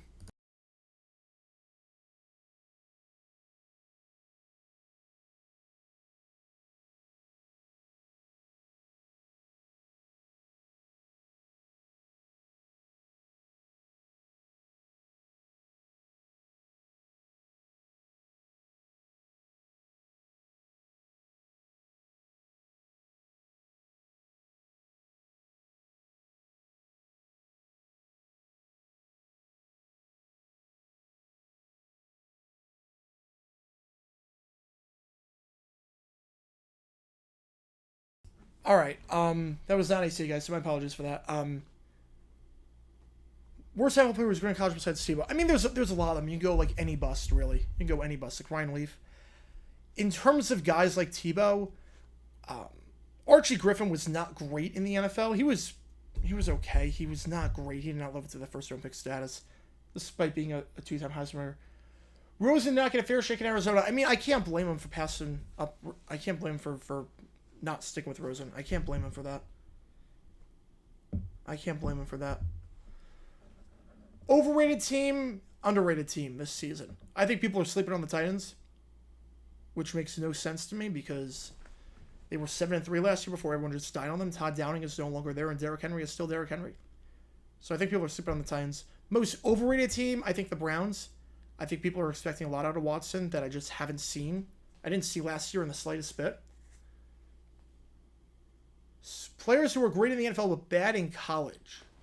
I wouldn't necessarily say great in the NFL, but Matt Castle didn't do anything in college. You can't bet against the Astros. I don't blame you for that. It's more AL East. I think Orioles are the better team than the Rays. Like last night's game against the Mariners, the fact that the Orioles won that game, that's a game a great team wins. Big names could get traded near the deadline. I mean, there's not really a whole lot of trade action happening at the deadline, so I don't think any. Really.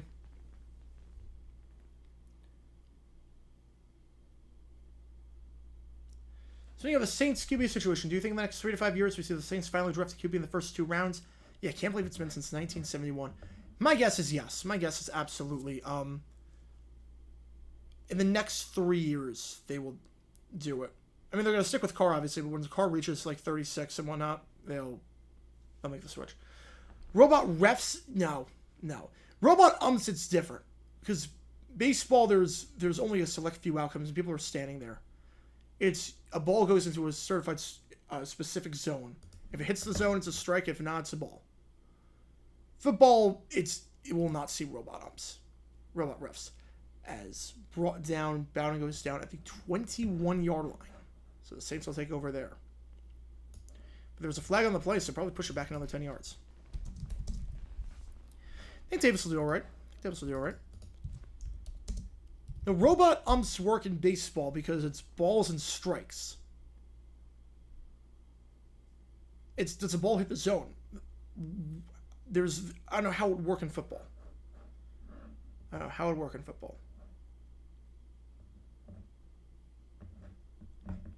So 5:57. Saints are going to get this ball after the penalty at their own... I had it at the 11, but I think they're going to mark it at the 10. It's been a rough one for Hainer so far. 2 drives, a 3-and-out, and a pick. We'll look at the stats from Hainer. I do not have the stats around. I probably should. Hainer 0 for 3. No yards. No touchdowns. 1 pick. 0.0 passer rating to start off. We'll see if we can get something going this drive. Handoff up the middle. Nothing doing. I think if I'm Dennis Allen here, if I'm the Saints, if I'm offensive coordinator, Pete Carmichael, what I'm doing here more than anything, just give him some easy throws, give him some screen passes, give something to boost his confidence, just to get him into some sort of rhythm. 2nd and 9 coming up at the 11. Like, I would not be doing this. Like, Hainer just fires to the sideline, that ball is caught in at 2. Like, even that's a complicated play. That's a complicated play. Catching the man with Brian Edwards. Like, I would have been going screen passes. I would not be going in plays like that. Just a few screens. Just get him into some sort of rhythm. What changes can I make for the score bug I made? If you send me the link, I can look at it.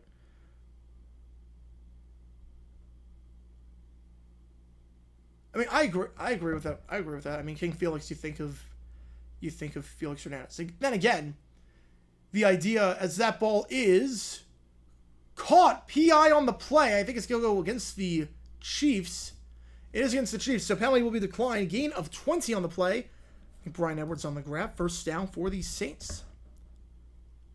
But then again, I see both sides. Because the idea in the NFL, if you said someone in the 90s that we're going to refer to someone else as LT, I think that idea would be disrespectful, would be blasphemous. And yet when people say LT, you might think, not Lawrence Taylor, you might think LaDainian Tomlinson. So, how come it took so long to upload on JG and JG7? Apartment moving. It was just apartment moving was a nightmare. Setting this whole studio up and getting that going. That was what took so long. Handoff up the middle, gain of 3 yards there by Merriweather. 2nd and 7 coming up. That was really what it came down to. It was the time that I would have spent making videos. It was spent buying stuff for the apartment, setting stuff up for the apartment. It was stuff like that. Oh, 609 Fox score, but that was probably the worst one.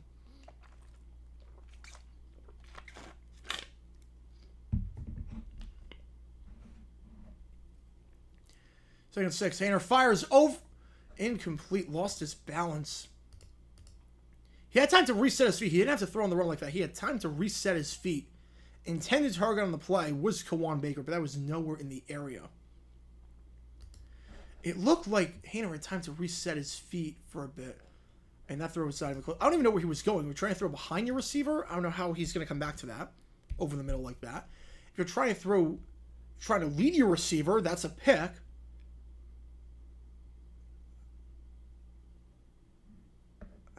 Just bizarre.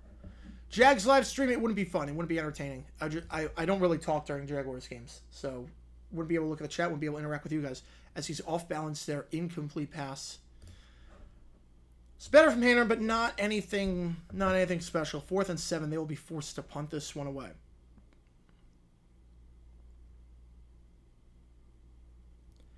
Yeah, if you ever say LT, you'll make sure to let people know which one you mean. Exactly, yeah.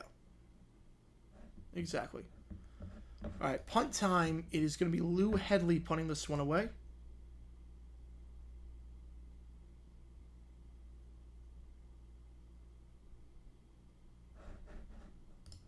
Gets this one off again. This was at the 36. Not a lot of hang time there. It's a short punt down to the 23-yard line. Only a 41-yard punt. Lou Hedley not having a great game whatsoever punting the ball. Obviously, he's not going to be the punter going forward. Blake Gillikin's got a pretty good grasp on that starting spot. But for a lot of these specialists, it's about auditioning for other teams, and Hedley's not having a great audition right now. He is not having a great audition. All right, we've seen Shane Bukele a lot lately. Led a touchdown drive last time. We'll see if his day is done, because they do have 4 quarterbacks on the roster. Chris Olajuwon, the 7th-round pick from 2022. We'll see if he comes into the game. Yeah, last year's NFL Plus, it was not great. But it's still going to be Bukele. It's still going to be Shane Bukele. Fires slant route. That ball is caught. He's got room to run to the 41-yard line. Gain of 18 yards on the play. Catch there made by Kekoa Crawford. Thoughts on Inside the NFL airing on CW? At least it's not behind a paywall this year. At least it's not behind a paywall. Though then again, it was always behind a paywall technically on HBO, so. Right, 1st and 10 at the 41-yard line. Kelly. Gonna keep it himself. Now he's gonna fire and gets batted down at the line of scrimmage. Nice bat down there. Nice recovery on the play. Credit the bat down to number 36, Anthony Johnson.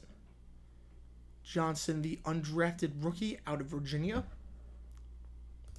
First team All-ACC last year. 2nd and 10 coming up. Monday Football streams, they have one game, and that is against the Bengals. I will not be streaming that one. But I will be doing just about every other game.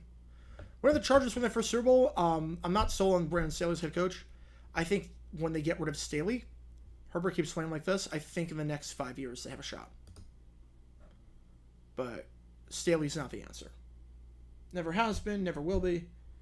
I don't think so. 2nd 10, 3:02 left. Ball is at the... Oh, no, they're going to set penalty on the play. I don't know why they didn't announce the penalty. So one of the things I hate about the PRESEASON broadcast is that sometimes they just don't show the referee saying the penalty. So 1st and 15 at the 35, and they get that yardage back down to the... No, incomplete pass. They're saying the ball came out at the last second. Intended for Jerrion Ely. Broken up there. Number 48, JT Gray. So 2nd and 15 coming up at their own 35-yard line.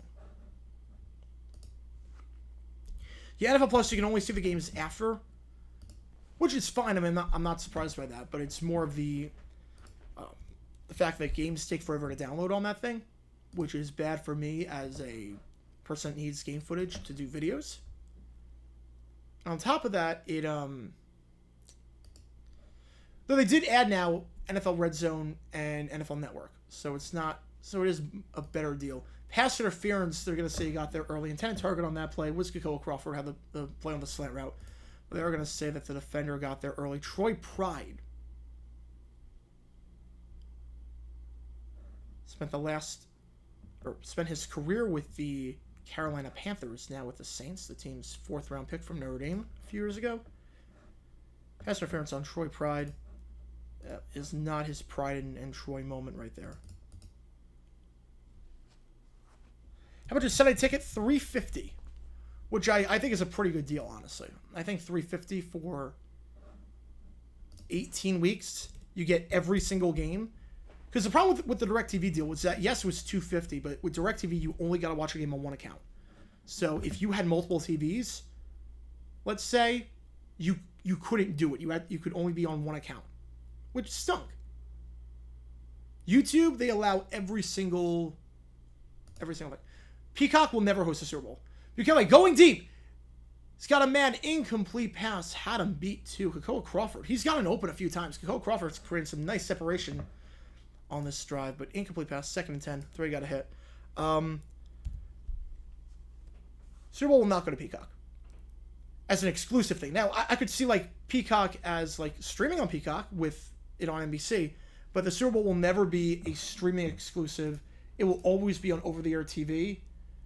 There was a thing where there was debate on whether Super Bowl would be pay-per-view. Congress would step in. It is that important. They will never put it behind a paywall. 2nd and 10. Bukele fires, stares his receiver down the whole time, but a nice catch there on that wheel route. Down to the 46-yard line into Kansas City, or into New Orleans territory, I should say. It looked like Ely made the grab there. 3rd and 4 coming up.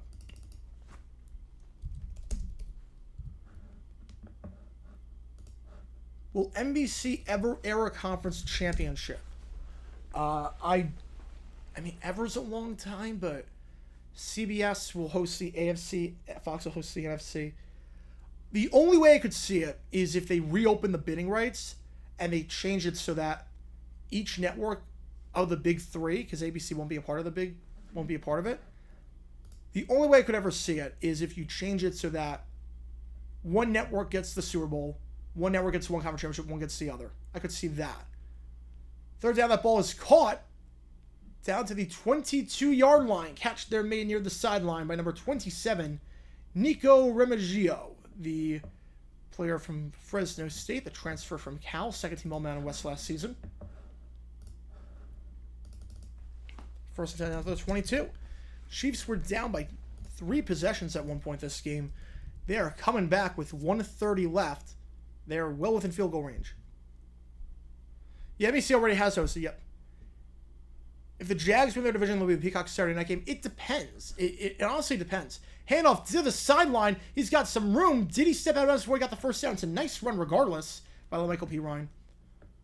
But did he get the first down? By the way, it's a nice run bouncing to the outside. They are going to say he did. It depends on who the Jags play. Like, if the Jaguars play a team like doesn't have a great national fan base, that's one thing. If the Jaguars play a team like the Steelers, I don't think that's going to be a Peacock. If it's like Jaguars-Titans, oh, you bet that's a Peacock game. You absolutely bet that's a Peacock game. If it's Jaguars-Steelers or Jaguars-Jets, like Jaguars-Jets, you will not put Aaron Rodgers behind a paywall. Handoff, bounce it to the near side now. Gain of 2 yards there. That will take us... No, we'll got time for one more play. We got time for one more play. P. Ryan down to the 9-yard line. 2nd and 8 coming up. When NBC hosts Super Bowl, will NBC do the conference championship? No, I don't think so. No, I don't think it will. The NBC are in the Big Ten championship. That'll be good. This might be... Okay, my clock is off, so I'm just going to stop it here. Final play of the quarter, potentially. 2nd and 7. Ball at the 8. Ukele, play action. Looking for the end zone. Fires. That ball is incomplete. Intended target was Jerion Ely. With 3rd and 7 come up. This is the last play of the quarter. This is guaranteed to be the last play of the quarter. Should also note there is no overtime in the preseason. I should note that. There is no overtime in preseason.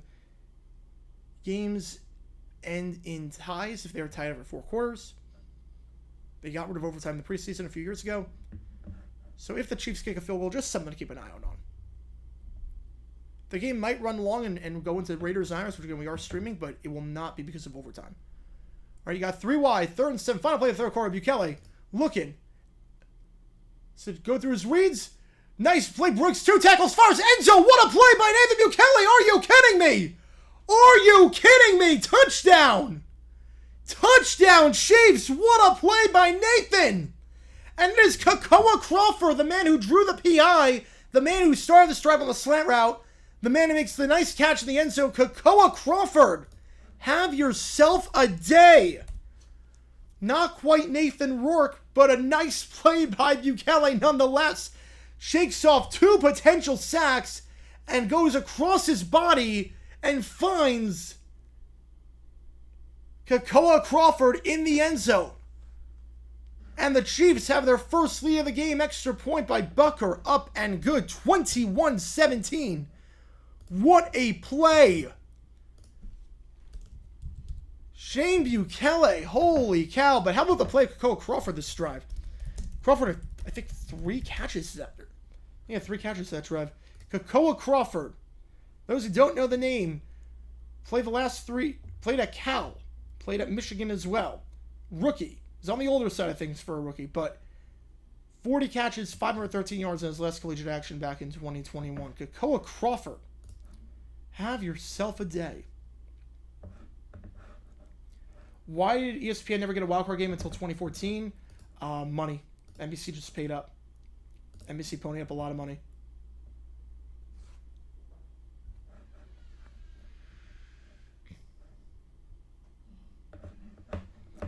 All right, 4th quarter, about to start.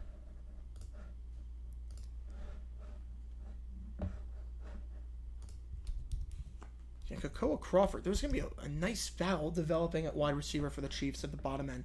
Obviously, you think of roster locks. You think Kadarius Toney, obviously, he's a roster lock. Sky Moore, roster lock. You're thinking Justin Ross is probably a roster lock. Rashee Rice, their rookie pick, he's probably a roster lock. Then you got a lot of players fighting for that final spot in 2 spots. Richie James having to go again. Kakoa Crawford, Marcus Valdez-Scantling, established veteran. You got Ty Scott in there as well. Player that a lot of people were very high on. It's going to be an interesting battle. They're going to have a tough cut. If it comes down to Kakoa Crawford gets cut, he might get picked up by some team. He is having a nice audition for himself. Kakoa Crawford, a phenomenal drive there. 2 catches, 27 yards and a touchdown, plus he drew the PI that kept this drive alive. Even though I don't really like Tony Romo, I'm right there with you. I do like CBS NFL telecasts. They look very good on screen. Oh, yeah. No, CBS is very polished, very professional. I'm just not crazy about Romo for obvious reasons. He is way too... He doesn't let the play breathe. He doesn't let the play breathe. He does not let the play breathe. That's the problem. And he relies so much on his instincts and not on any research. So he just talks up his butt sometimes. Which game would draw more blood, Titans, Jags, or Steelers, Ravens? Oh, Steelers, Ravens. It's not even close. What team was better, 2008 Pats or the Colts team that missed the playoffs with 1 loss? Definitely the Colts team that missed the playoffs with 1 loss. Definitely that Colts team. College football still had ties. I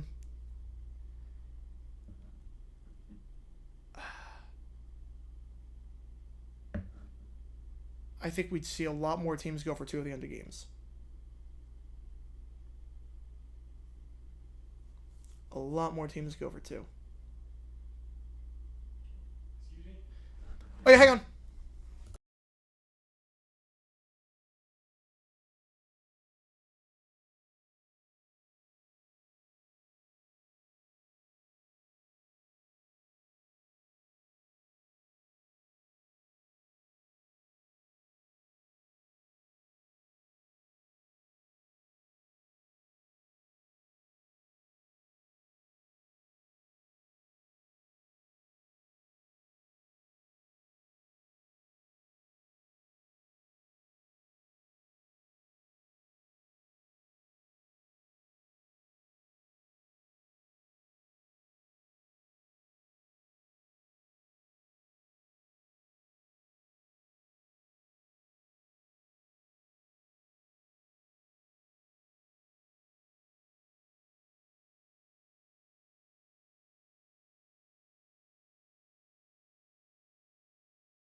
All right, AC is fixed. AC is fixed. It is going down just a bit. Am I seeing the link? I am not seeing the link. Just send it to me on Twitter. Send it to me on Twitter. I'm not sure that... I think links get cut off every time. Yeah, you can just send it to me on Twitter. I don't know what happened. Again, apologies for not being there for the last few minutes. Again, for those that missed it, the AC went out, but it should be working now. The guy just came in and fixed it. It is cooling down just a bit. So we have 2nd and 8 at midfield for the Saints. That's right, the guy that fixed the AC, as Merriweather gets the handoff for a gain of 3. The guy that fixes actually a Saints fan, so he was talking about the game and I like what he said, yeah, I like what I saw. So I was like, okay, yeah. Little did you know I was watching the whole time. Would SMU be in the Big 12 as soon as the Southwest suspended? Yes, if it wasn't for the death penalty, they would have been. 3rd and 5 coming up. Let's see what Haener can do. Not a whole lot doing on his first 3 drives. We'll see if drive number 4 is any better. Yeah, I think links don't go through. Why does Fox camera presentation? It's something with the technology. It's something with the quality of the cameras.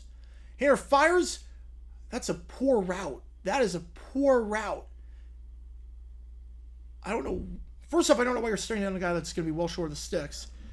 Shaquan Davis, I don't know why you can't just extend your route another 2 yards. I don't know why you can't just do that. What if Berline didn't get hurt in 95? I mean, I don't think it would have made a difference because Brunell beat him anyways. Brunell was the better QB. Brunell beat him anyways for the job. So, I don't think it would have made a difference.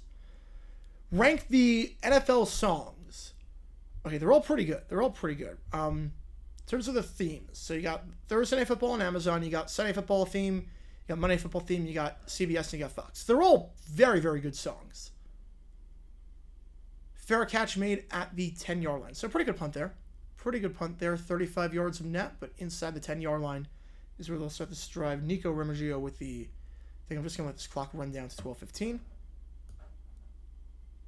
Get back on track. First down at the 10-yard line. All right, so I would probably put Amazon last. I mean, it's a good song, but I'd probably put it last. I would probably put Fox at number... Oh, man, that's tough. CBS and put it at 1. I'm putting CBS at 1. I'm putting Fox at 2. I'm putting Monday night at 3 and Sunday night at 4. That is tough. Yeah, NBC's looking good to get the game back. It's looking good to get the NBA back. It's looking good to get the NBA back. It's looking good. All right, so just taking it down 12-14 again. My apologies. It's been a rough outing so far. Biggest loser today has to be Jake Haener. Biggest loser. His first game. All-time worst NFL theme. Oh, man. All-time worst. Oh, NFL Network theme. I'd probably put below Amazon. All-time worst. I honestly, gun to my head, I cannot recite the NFL on CBS theme that they had before this. The 98 NFL on CBS theme. I cannot remember a thing about that theme.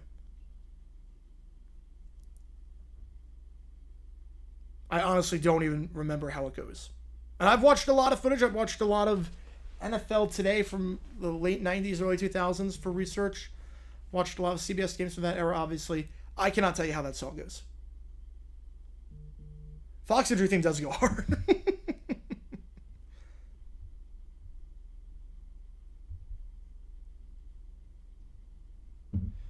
The worst of all time. I don't know if you guys remember when NFL Network had Thursday Night Football. They tried to have their own song, like they did for like Monday Night Football with ESPN and Sunday Night Football, Carrie Underwood, and they did "In My City." They did that random "In My City" song, and oh my goodness, that was a train wreck. I don't know what they were thinking with that one. That was such a bad song. But the all-time worst theme, like just instrumental theme, I honestly can't tell you anything about the original 98 to 01 NFL on CBS theme. The theme they have now is perfection. The theme they have now, it gets me going. There's nothing quite like hearing that theme and then hearing James Brown's voice right after. There's nothing like it. Nothing like it whatsoever. All right, it looks like a new quarterback in. Shane Kelly's day after back-to-back touchdown drives is done. Chris Aludicon is in the game now at the 10-yard line. First down, play action, Aludicon scrambling. And that ball is batted down and incomplete. Scrambling to his weak side, batted down. Aludicon, hopefully I'm saying that right. If I'm not, please correct me. My apologies. If I'm not saying that incorrect, please let me know. Pass batted down there. Looked like from Nico Lalos. The XFL man. The XFL. Nico Lalos, one of the best defensive linemen in the XFL this year for the Seattle Sea Dragons. Good for him. If you guys watch my XFL streams, you know I was very high on Nico Lalos. I thought he was one of the best defensive linemen. He makes a nice play there. I'm excited for that. Any XFL players that do well, oh, they're like my babies at this point. That is offside. That is offside. Blow that play dead. Blow that. That play should have been blown dead. That play never should have happened. That play never should have happened. Line up in the neutral zone. Move it up to the 15 after the 5-yard penalty. 11-year-old like in my city. Looking back, it was cringe. What was the NFL on TNT theme like? I honestly can't tell you. It was not very good. Thoughts on the NBC Thursday night coverage? I thought NBC did a good job. The problem was just you never knew what network the game was going to be on. Half the games were on NBC, half of them were on CBS, and you had no idea when. The communication was kind of poor. I don't know why they split the package the way that they did. All right, so 2nd and 5 coming up at the 15-yard line. Hulu was down during prime time. Ooh, wow. That's bad. I know MLB TV was down last night. I know that for a lot of the games. 2nd and 5, handoff to the outside. Going to be holding. It's coming back. This one's coming back. That run by Ely will not count. Back him up to the 8-yard line, half the distance to the goal. So 2nd and 12 coming up. Sent you on Twitter, but I couldn't DM you. That's odd. Because I'm not verified. So. Okay, now I got it. Now I got it. All right. Let's look. 2nd and 12 at the 8.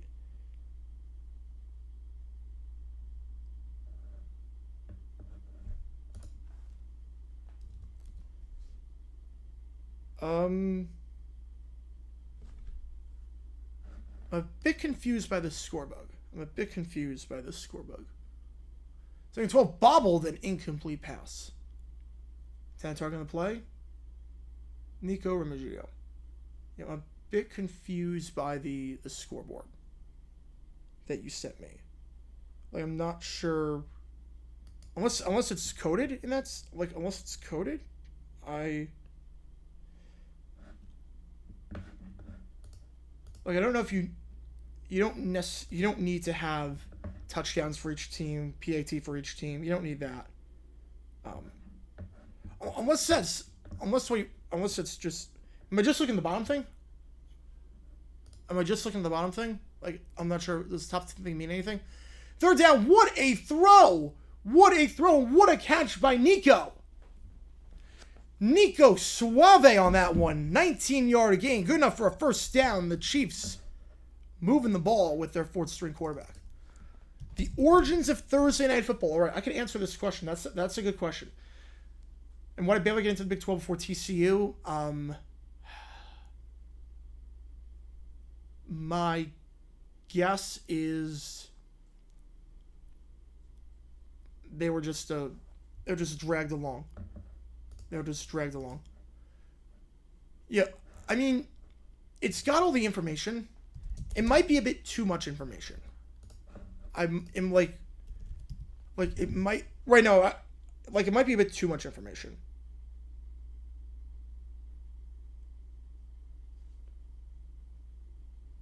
I'm not really sure what each thing means. I mean, I like the fact you do have the timeouts listed. I do like that, but it might be a bit too much information.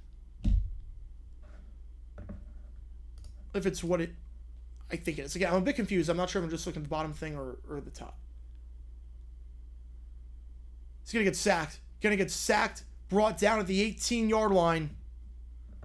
Loss of 13 on the play. Sacked there by Ty Summers. Making Chris Lucan's life a cruel, cruel summer. All right, 3rd and what we got? 3rd and 21 coming up at the 18-yard line. So Thursday Night Football, the thing with that was that what the NFL tried to do back in the 70s, they realized Monday Night Football was very successful. They realized that. Monday Night Football, back up to the 24. I don't know why I said the 18. 3rd and 13. Fires over the middle. That ball is a rifle, and that one is caught at the 46-yard line. Caught by Jerion Ely. Gain of 23. Chris just slung that one in there. Good enough for a first down. So, back in the 70s, once the NFL realized, wait a sec, Monday Night Football is a thing. A good thing. What if we expand our package yet again? So they started experimenting with Monday Night Football games on Thursdays. Where, like, for 3 games, 3 times a year they would do a game on a Thursday night and air it on ABC. And those games drew great ratings. So the template was there, and then it just grew, and it was like, let's do half a season. Then it was, let's do the full season. It's a wobbly throw, incomplete pass, intended target on the play. Was number 13, Ty Freifogel.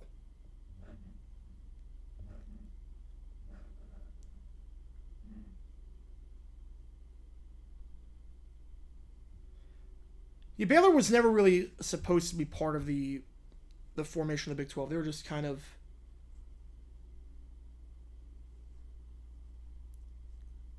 just came in there. You know, John Harbaugh's not leaving for Dallas, but I mean, I don't think Jim Harbaugh's going to leave for the NFL. I don't think he's got a good thing going in Michigan right now. He's got great job security after everything the last 2 seasons. Screen pass to that ball is bobbled. Oh, you got to catch that ball. You want to make that roster? That is an easy, easy catch. Kendall Blanton with a blatant drop there. Blanton was on the Chiefs practice squad last season. Nothing there. I mean, I don't think we're going to find anything with Harbaugh. I don't think we're going to find anything like to throw the hammer at him with. What kind of NFL team was in my city? Yeah, good question. It doesn't get you hyped up for a game. In my city theme just didn't work at all. 3rd and 10. Chris Strauss back, tries to step in the pocket, trying to run for the first down. He's got it. Breaks 2 tackles to the 40. 35 to the 30. 25. He's still going. Down to the 24-yard line. What a run. What a run by Chris Aludicon. What a run down to the 24-yard line. Gain of 30 on the play. They're outside the red zone, and they've got a potential chance, if they can score a touchdown here for the 3rd straight drive, to put this one away. You know, they did have some games in the late 60s. They did have some games in the late 60s. I think one game a year they did. They did one game a year back in the 60s on Monday Night Football. Just to test the waters. And it went well. Problem was finding a network to air the games on a year-long basis. Handoff there gets about 3 yards. Run there by Jerry and Ely. The problem was that CBS had a great package on Mondays. They had such high ratings, and so did NBC. Problem was that ABC was so bad, they had no good shows on Mondays that got any ratings. So they took a chance. We're like, you know what? We're going to take a chance on this. And it worked. Yeah, he does have legs, and he knows how to use them. 2nd and 7. 7 minutes left. Again, we are live streaming the Chiefs-Saints game right now. We're going to do the Raiders-Niners after this game is done. And then we'll do overtime afterwards. Hence why I have all the 4 teams' helmets behind me. In the flat, that ball is caught. Gain of 2 yards there. Catch there made once again by Ely. All right, the black thing on the bottom of the score bug. Okay, that is the downs and yards text box. Oh, okay. That's just a placeholder. All right. Then, yeah, that's good. Yeah. Yeah, I was confused by what the freshman thing meant and whatnot. But, yeah, that's good. Yeah, it's simple. It gets the job done. 3rd and 4 coming with the Chiefs have scored 21 straight points. The best pre-merger Monday night game. Oh, I cannot name off the top of my head. What the best one. Slant route, incomplete pass. Batted down there. Intended target was Nico. So 4th and 5 coming up. See if they send Bucker out to try this field goal. Be a 36-yard kick. Where they leave Chris in there, we will see. Yeah, if the Raiders don't have a winning record this year, McDaniels is done. Nice bat down there, timed it perfectly. It was number 0, Ugo Amadi. Had a very good game, had an interception earlier. Has a bat down there. Bucker going to try this field goal. It should be a chip shot. It's a 36-yard kick for Bucker. Kick is up, and it is good. 24-17 ball game. Chiefs, 24 straight points. So their backups have been all over this one. All right, I'll be right back. I just want to check the worst NFL score bug. The Fox one from the late 2000s was terrible, which is funny because the one they came up with after that in 2011 was the best one they ever did. But the one before that, with the bar at the top, that didn't even look like a sports bar. Like that at least looked cool to some extent. But the one from like 2006, 07, 08, like that was just terrible. All right, I just want to check the AC really quickly, make sure that it's actually going down, make sure that it's working. The guy said that was, I just want to make sure that it is going down.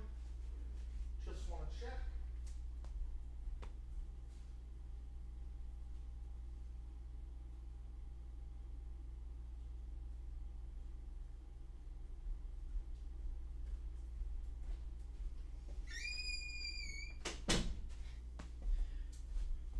All right, we are good.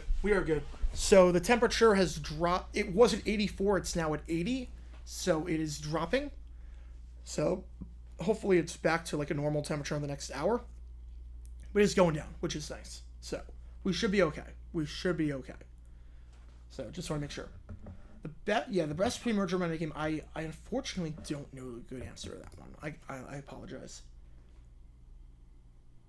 Put Gronk and Brady in the hall right now. Waive the waiting period. The thing with the waiting period, it's more of once a guy's retired for 5 years, it's they're not coming back. The waiting period is there so that guy doesn't come back while he's playing. That's why the waiting period is there. The waiting period is there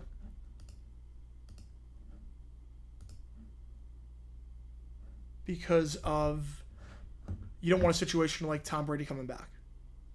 There's a channel on YouTube that's uploading Casey Kasem, Shadow Stevens, America. Oh, all right. I gotta check that out. I love those countdowns. I mean, I love NFL Network. I mean, not NFL Network. I love iHeartRadio. I just saw NFL Network. That's why I said that. I love iHeartRadio. There's a channel that just shows American Top 40s, so I listen to that nonstop. I love that channel. Yeah, Brady's first foul. I mean, there's no one denying that. If I get Heidi by NFL Network, what will happen with the next stream? So what's going to happen is the next stream will start as soon as this game is done. If I get Heidi, what will happen with this? I will probably, it depends on what the game is like. I might end the stream early and go straight to the Chiefs-Niners. If the game, like let's say the Chiefs are by 2 possessions, I might do that. Otherwise, we're going to stick this one out and then do the Chiefs, or we'll do the Niners-Raiders game. Kickoff is returned, and this is where Hader will start off. It's not had a good game. 1 pick, no touchdowns. Looked very rattled, very inaccurate on some of his throws. Yeah, there's no way that channel's making any money. There's no way that YouTube channel's making any money. They're getting claimed left, right, and center from all of these artists where the songs are in. There's no way. It's a clear copyright violation, but I will listen it while I can. In the flat, that ball is caught. Nice, easy throw, but not a whole lot doing there. Down to the 24-yard line. Catch there made by Jake Vargas, the fullback. 2nd and 8 coming up at the 24-yard line. Just under 6 minutes left in this one. Steve Bark... Not... Wait. No, not Barkowski. That's not Barkowski. That was, That wasn't Barkowski. That was DeBerg. You're thinking of, You're thinking Chris Chandler. Chris Chandler, Steve Bark. Barkowski, once he was done, he was done. Holding on the offense, back him up 10 yards. 2nd and 18 coming up. You know, Barkowski, he did the Falcons, and then he played for the Rams for 1 year, and then that was it. Do the Mets and Braves meet again? Oh, God, I hope so. This series has been so funny to watch. Is Gronk first ballot? Yes. It's been taken down, yeah. And there's no reason for them to sue. I mean, they can just file a copyright claim and get content ID, and then they get all the money for it without doing any of the work. Like, the NFL doesn't sue any of these channels that re-upload highlights because they just do content ID on them, and they get all the money. So you could upload as many highlights as you want, but the NFL's going to make all the money off it. So they see no reason to. You get work, you get money, you don't have to do anything.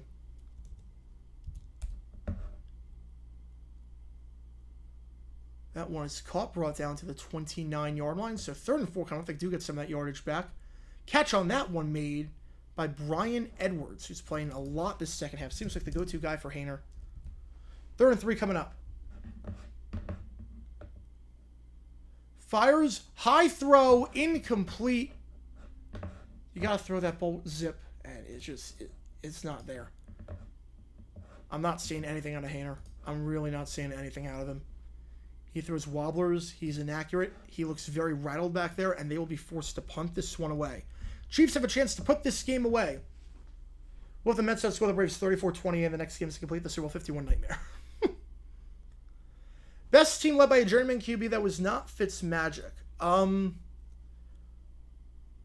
Does Earl Morrall count as a journeyman QB? Because I think that's going to be the one. That looked like a shank. Yeah, not a lot of hang time to the 28-yard line. This is a bad game punting-wise. Fielded and brought down to the 34-yard line. So a return of 6 yards there. Just a 43-yard punt. Lou Headley, he will not be punting for any team this year. Yeah, Hainer at this point, I mean, he is If he's not, he's going to be the third QB. He'll be the third QB, the guy that's part of that new rule because of the 49ers Josh Johnson thing. But he's in trouble. He does not look good. It's crazy how some of these rookie QBs have looked around in the third day of the draft. Like, the fact that DTR was drafted around after Hainer is ridiculous. For Virginia Tech, did I see that comment? Let me see. Oh, I was getting so much enjoyment out of the AI SpongeBob thing, but I get it. Look, it's a clear copyright violation. It's a clear copyright violation, so I get it. Did I see the Virginia Tech comment? Oh, imagine Virginia Tech was in the SEC and hearing the SEC on CBS TV enter Sandman. Oh, man. That would be the greatest thing in sports. That would be the greatest thing in sports. Useful to become a D-League? I don't see why. I don't see why. The NFL doesn't need to... the NFL is partnering with the XFL, if anything, not the USFL. They have the Saints stick with Carr and Winston, maybe name a free agent if one of them gets injured. Yeah, they're not going to go with Hainer. If one of them gets injured, they're not rolling with Hainer. He's not ready. He's not ready. I have seen AFM again. It's not as good as AI SpongeBob. It's not as good. AI SpongeBob was surprisingly funny. I am going to run a fantasy league. I will give more details later. We'll do a trivia. We'll do a league for that we did last year. We'll do something like that. You know, AI SpongeBob had its moments. AI SpongeBob actually had some moments. Should we get up and call college football a pro sport? I mean, it's basically run like a pro sport at this point. Basically run like one. Yeah, Hainer is practice squad at best. He does not look good. He does not look good. He's probably been the biggest loser tonight for the Saints. Biggest winner, I think, is probably... I mean, A.T. Perry played amazing. A.T. Perry looked very, very good. Lynn Bowden, I think, is a big loser tonight. Chiefs' biggest winner, I think Bukele played great. Richie James, he maybe solidified a roster spot. Favorite PBS Kids show, probably Fetch. Probably Fetch. I mean, that was a great show. All right, 4:29 at the 35-yard line. Chance to end this game right here. Again, after this, we're gonna close this stream off, and we're gonna go to the Raiders-Niners game. Although we have a timeout by the Chiefs, so they have 2 left. Yeah, D-backs finally got a win. Only took them 9 games. I like the direction of this team now. In the sense that there's finally roster moves that make sense. Ryan Nelson, demoted. Carson Kelly, he's on assignment. Like, we're actually starting to demote some guys that deserve it, which thank God for that. So hopefully stuff changes, because I want to see Slade Skonian in the rotation, because he looked good his first start. He looked good out of the pen the other day. I like Sewell as a closer, even though he did blow that game against the Twins last Sunday. I do like him as a closer. Pitched well yesterday, got the save. Ginkle in the 8th and Sewell in the 9th. I think that's going to work. I really do. Handoff up the middle. Nice cut at the line of scrimmage down to the 42-yard line. Or 38-yard line, I should say.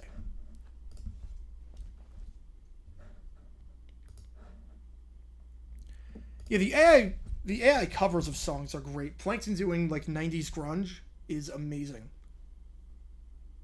Plankton doing Man in the Box is an insanely good cover. Squidward My Way is the classic. 2nd, 7th, 38.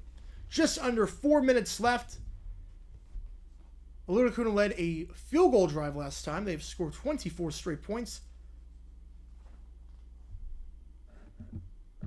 2nd, 7. He's going to throw. Resets his feet. Fires. And, oh, man, he misfired on that one. Threw that one all the way to Baton Rouge.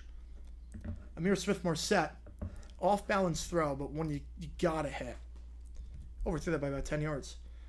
Should there be a TV network dedicated to college football? I don't think it would survive. I don't think a network like that would get great ratings outside of college football season.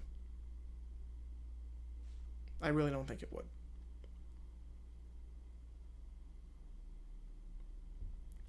MSU's projections, Niners, Seahawks, Rams, Cardinals. I think that's pretty fair. I'm not going to complain too much about that. 3rd and 7. Fires drag route, caught, but well short of the sticks. And it's going to be 4th down after a gain of just 1 yard. So the clock is stopped. Saints might have called a timeout. Amir Smith-Marset, as the Saints will call a timeout. And Haener will have one final chance to get something going here. I just can't trust the Rams' defense. I think their offense, I think Stafford, if he's healthy, I think it's fine. I just can't trust their defense right now. So a rough game so far for Jake Haener, the 4th-round pick out of Fresno State. But he has a chance for redemption here. He has a chance for redemption. He is 6 for 12, 65 yards, no touchdowns, 1 pick, a 31.6 passer rating, which is worse than if he did nothing but spike the ball into the ground on every single play. He has had his struggles today in his NFL debut, but we'll see what he can do on this final drive. Potentially final drive. 4th and 5. Tommy Townsend punting this one away. Fair catch. No, just going to let it bounce. A bad punting day for Townsend. Bad punting day. You got to get that inside the 20 at least. That will only go to the 23-yard line. So net of 37 yards. That is it. Tommy Townsend's had a rough game.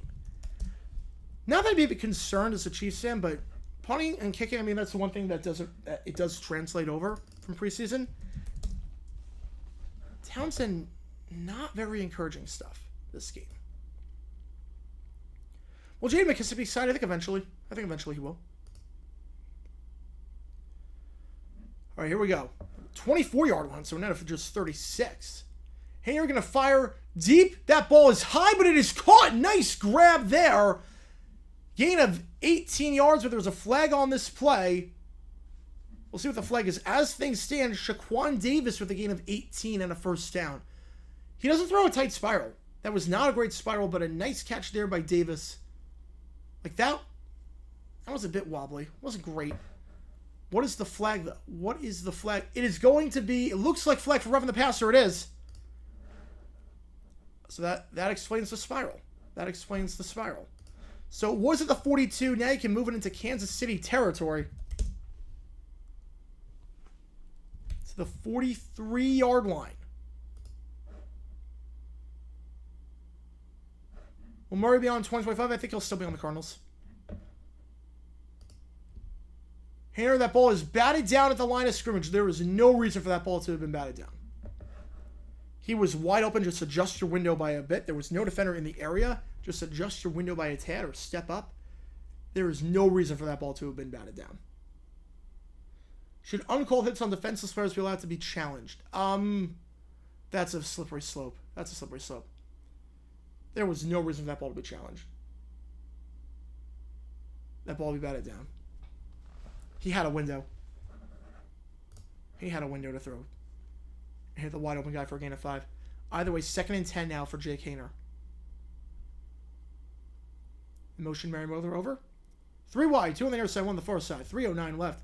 Haener drops back, fires. That ball is caught to the 39 and down at the 38-yard line. So gain of 5 yards on the play. What will probably be 4 down territory at this point. John Trey Kirkland with his first grab of the day.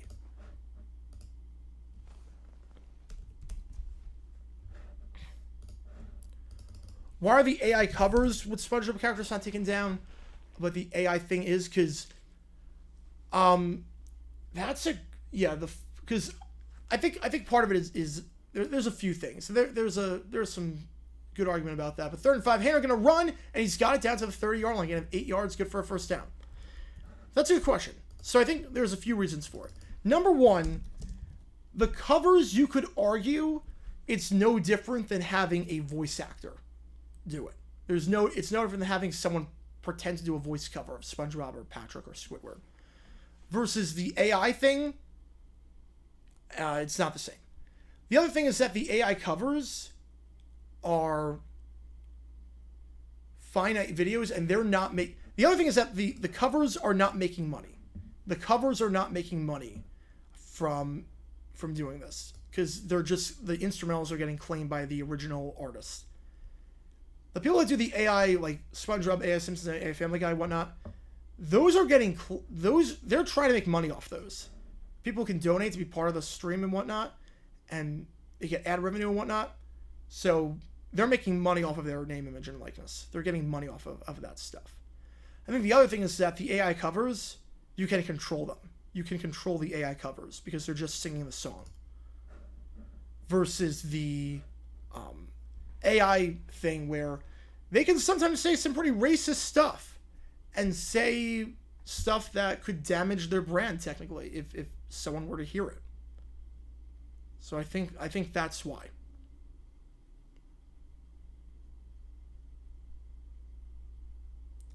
Jake Hayner's mom is a news anchor for a San Francisco Bay Area TV station. I did not know that. Isn't the AI SpongeBob stream protected as parody?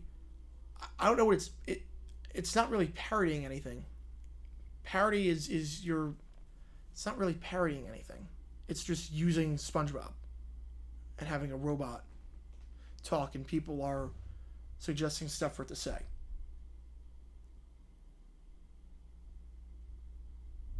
I don't know what fueled that rant, but I hope she's put on a no-fly list for life.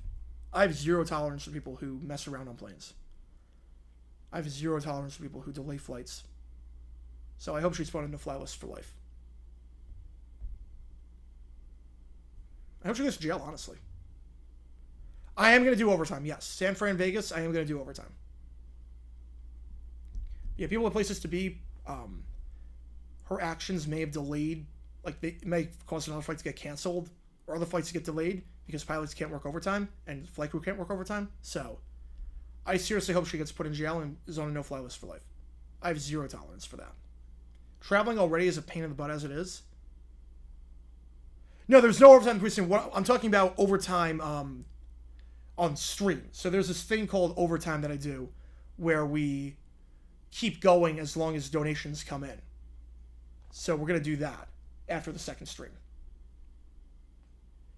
Worst football player in Jags history. Oh, man. Max Swiddick played preseason for us. He was terrible.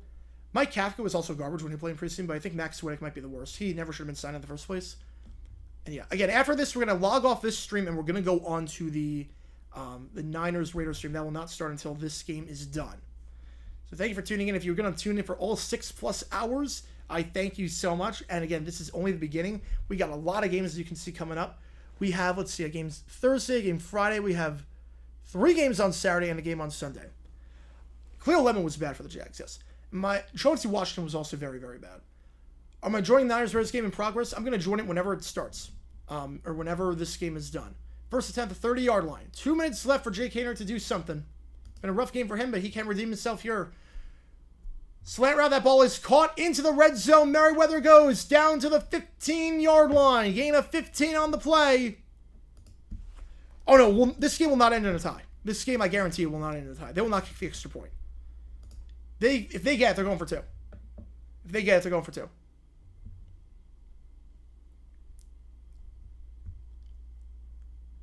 That clock is running. 1:30 left. Jake Hayner looking a lot more comfortable on this drive. Chiefs rush 4. Fires. End zone. Overthrown. Incomplete pass. But there is PI. Hang on a second. We have PI in the end zone. And it looks like the flag is going to go against Reese Taylor, the undrafted rookie cornerback. So hang on a second, folks. This looks like it's going to be pass interference. First and goal at the 1-yard line. Reese Taylor. The man getting called for PI there. Intended target on the play was Shaquan Davis, who got this drive started with a nice catch. Now gets it to the goal line. First and goal at the 2 is where they're going to mark it. Play action. Fires. Hayner. Touchdown. Merriweather. Saints are a 2-point conversion away from taking the lead. Saints are a 2-point conversion away from the lead. Ellis Merriweather. It's been a rough day for Jake Hayner, but that will at least give him someone to build off of. Should the NFL adopt the 2-point conversion shootout? I do like the 2-point conversion shootout. I would have no problem with that. I honestly would have no problem with that. I think what's nice about that game, is that 2-point shootout, it's fun. And on top of that, you're guaranteed that the game will end before 3.5 hours. So you won't have any overlay going from 1 o'clock to the 4:25 games. You won't have any overspill. All right, 2-point conversion try from the 2-yard line to take the lead. And that's preseason football for you. We'll see if the play counted or if it's just going to be a decline penalty. Yeah, it's just illegal motion, illegal shift, penalties decline. What the heck was that? Yeah, so Hayner was trying to not snap the ball. The center did snap the ball, and what we got was just a disaster of a play. An absolute disaster of a play. Has an NFL game ever been delayed because one game will not end? No, never happened. Even in the playoffs, a game goes into double overtime, they start the next game. A game has never been delayed.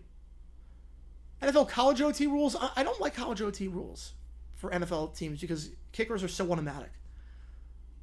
All right, so after whatever the heck that 2-point conversion was, kickoff try, onside kick coming, and the play clock is at 0. So I don't know if there was a delay of game or if maybe there was just a graphic error. By the way, this will be the ball game here. This will be the ball game. Niners, Raiders, they will let us know when it starts. They will let us know when that game starts. Fortunately, I have a score bug ready for Niners, Raiders, so let me just take care of that. And they're kicking deep, it looks like.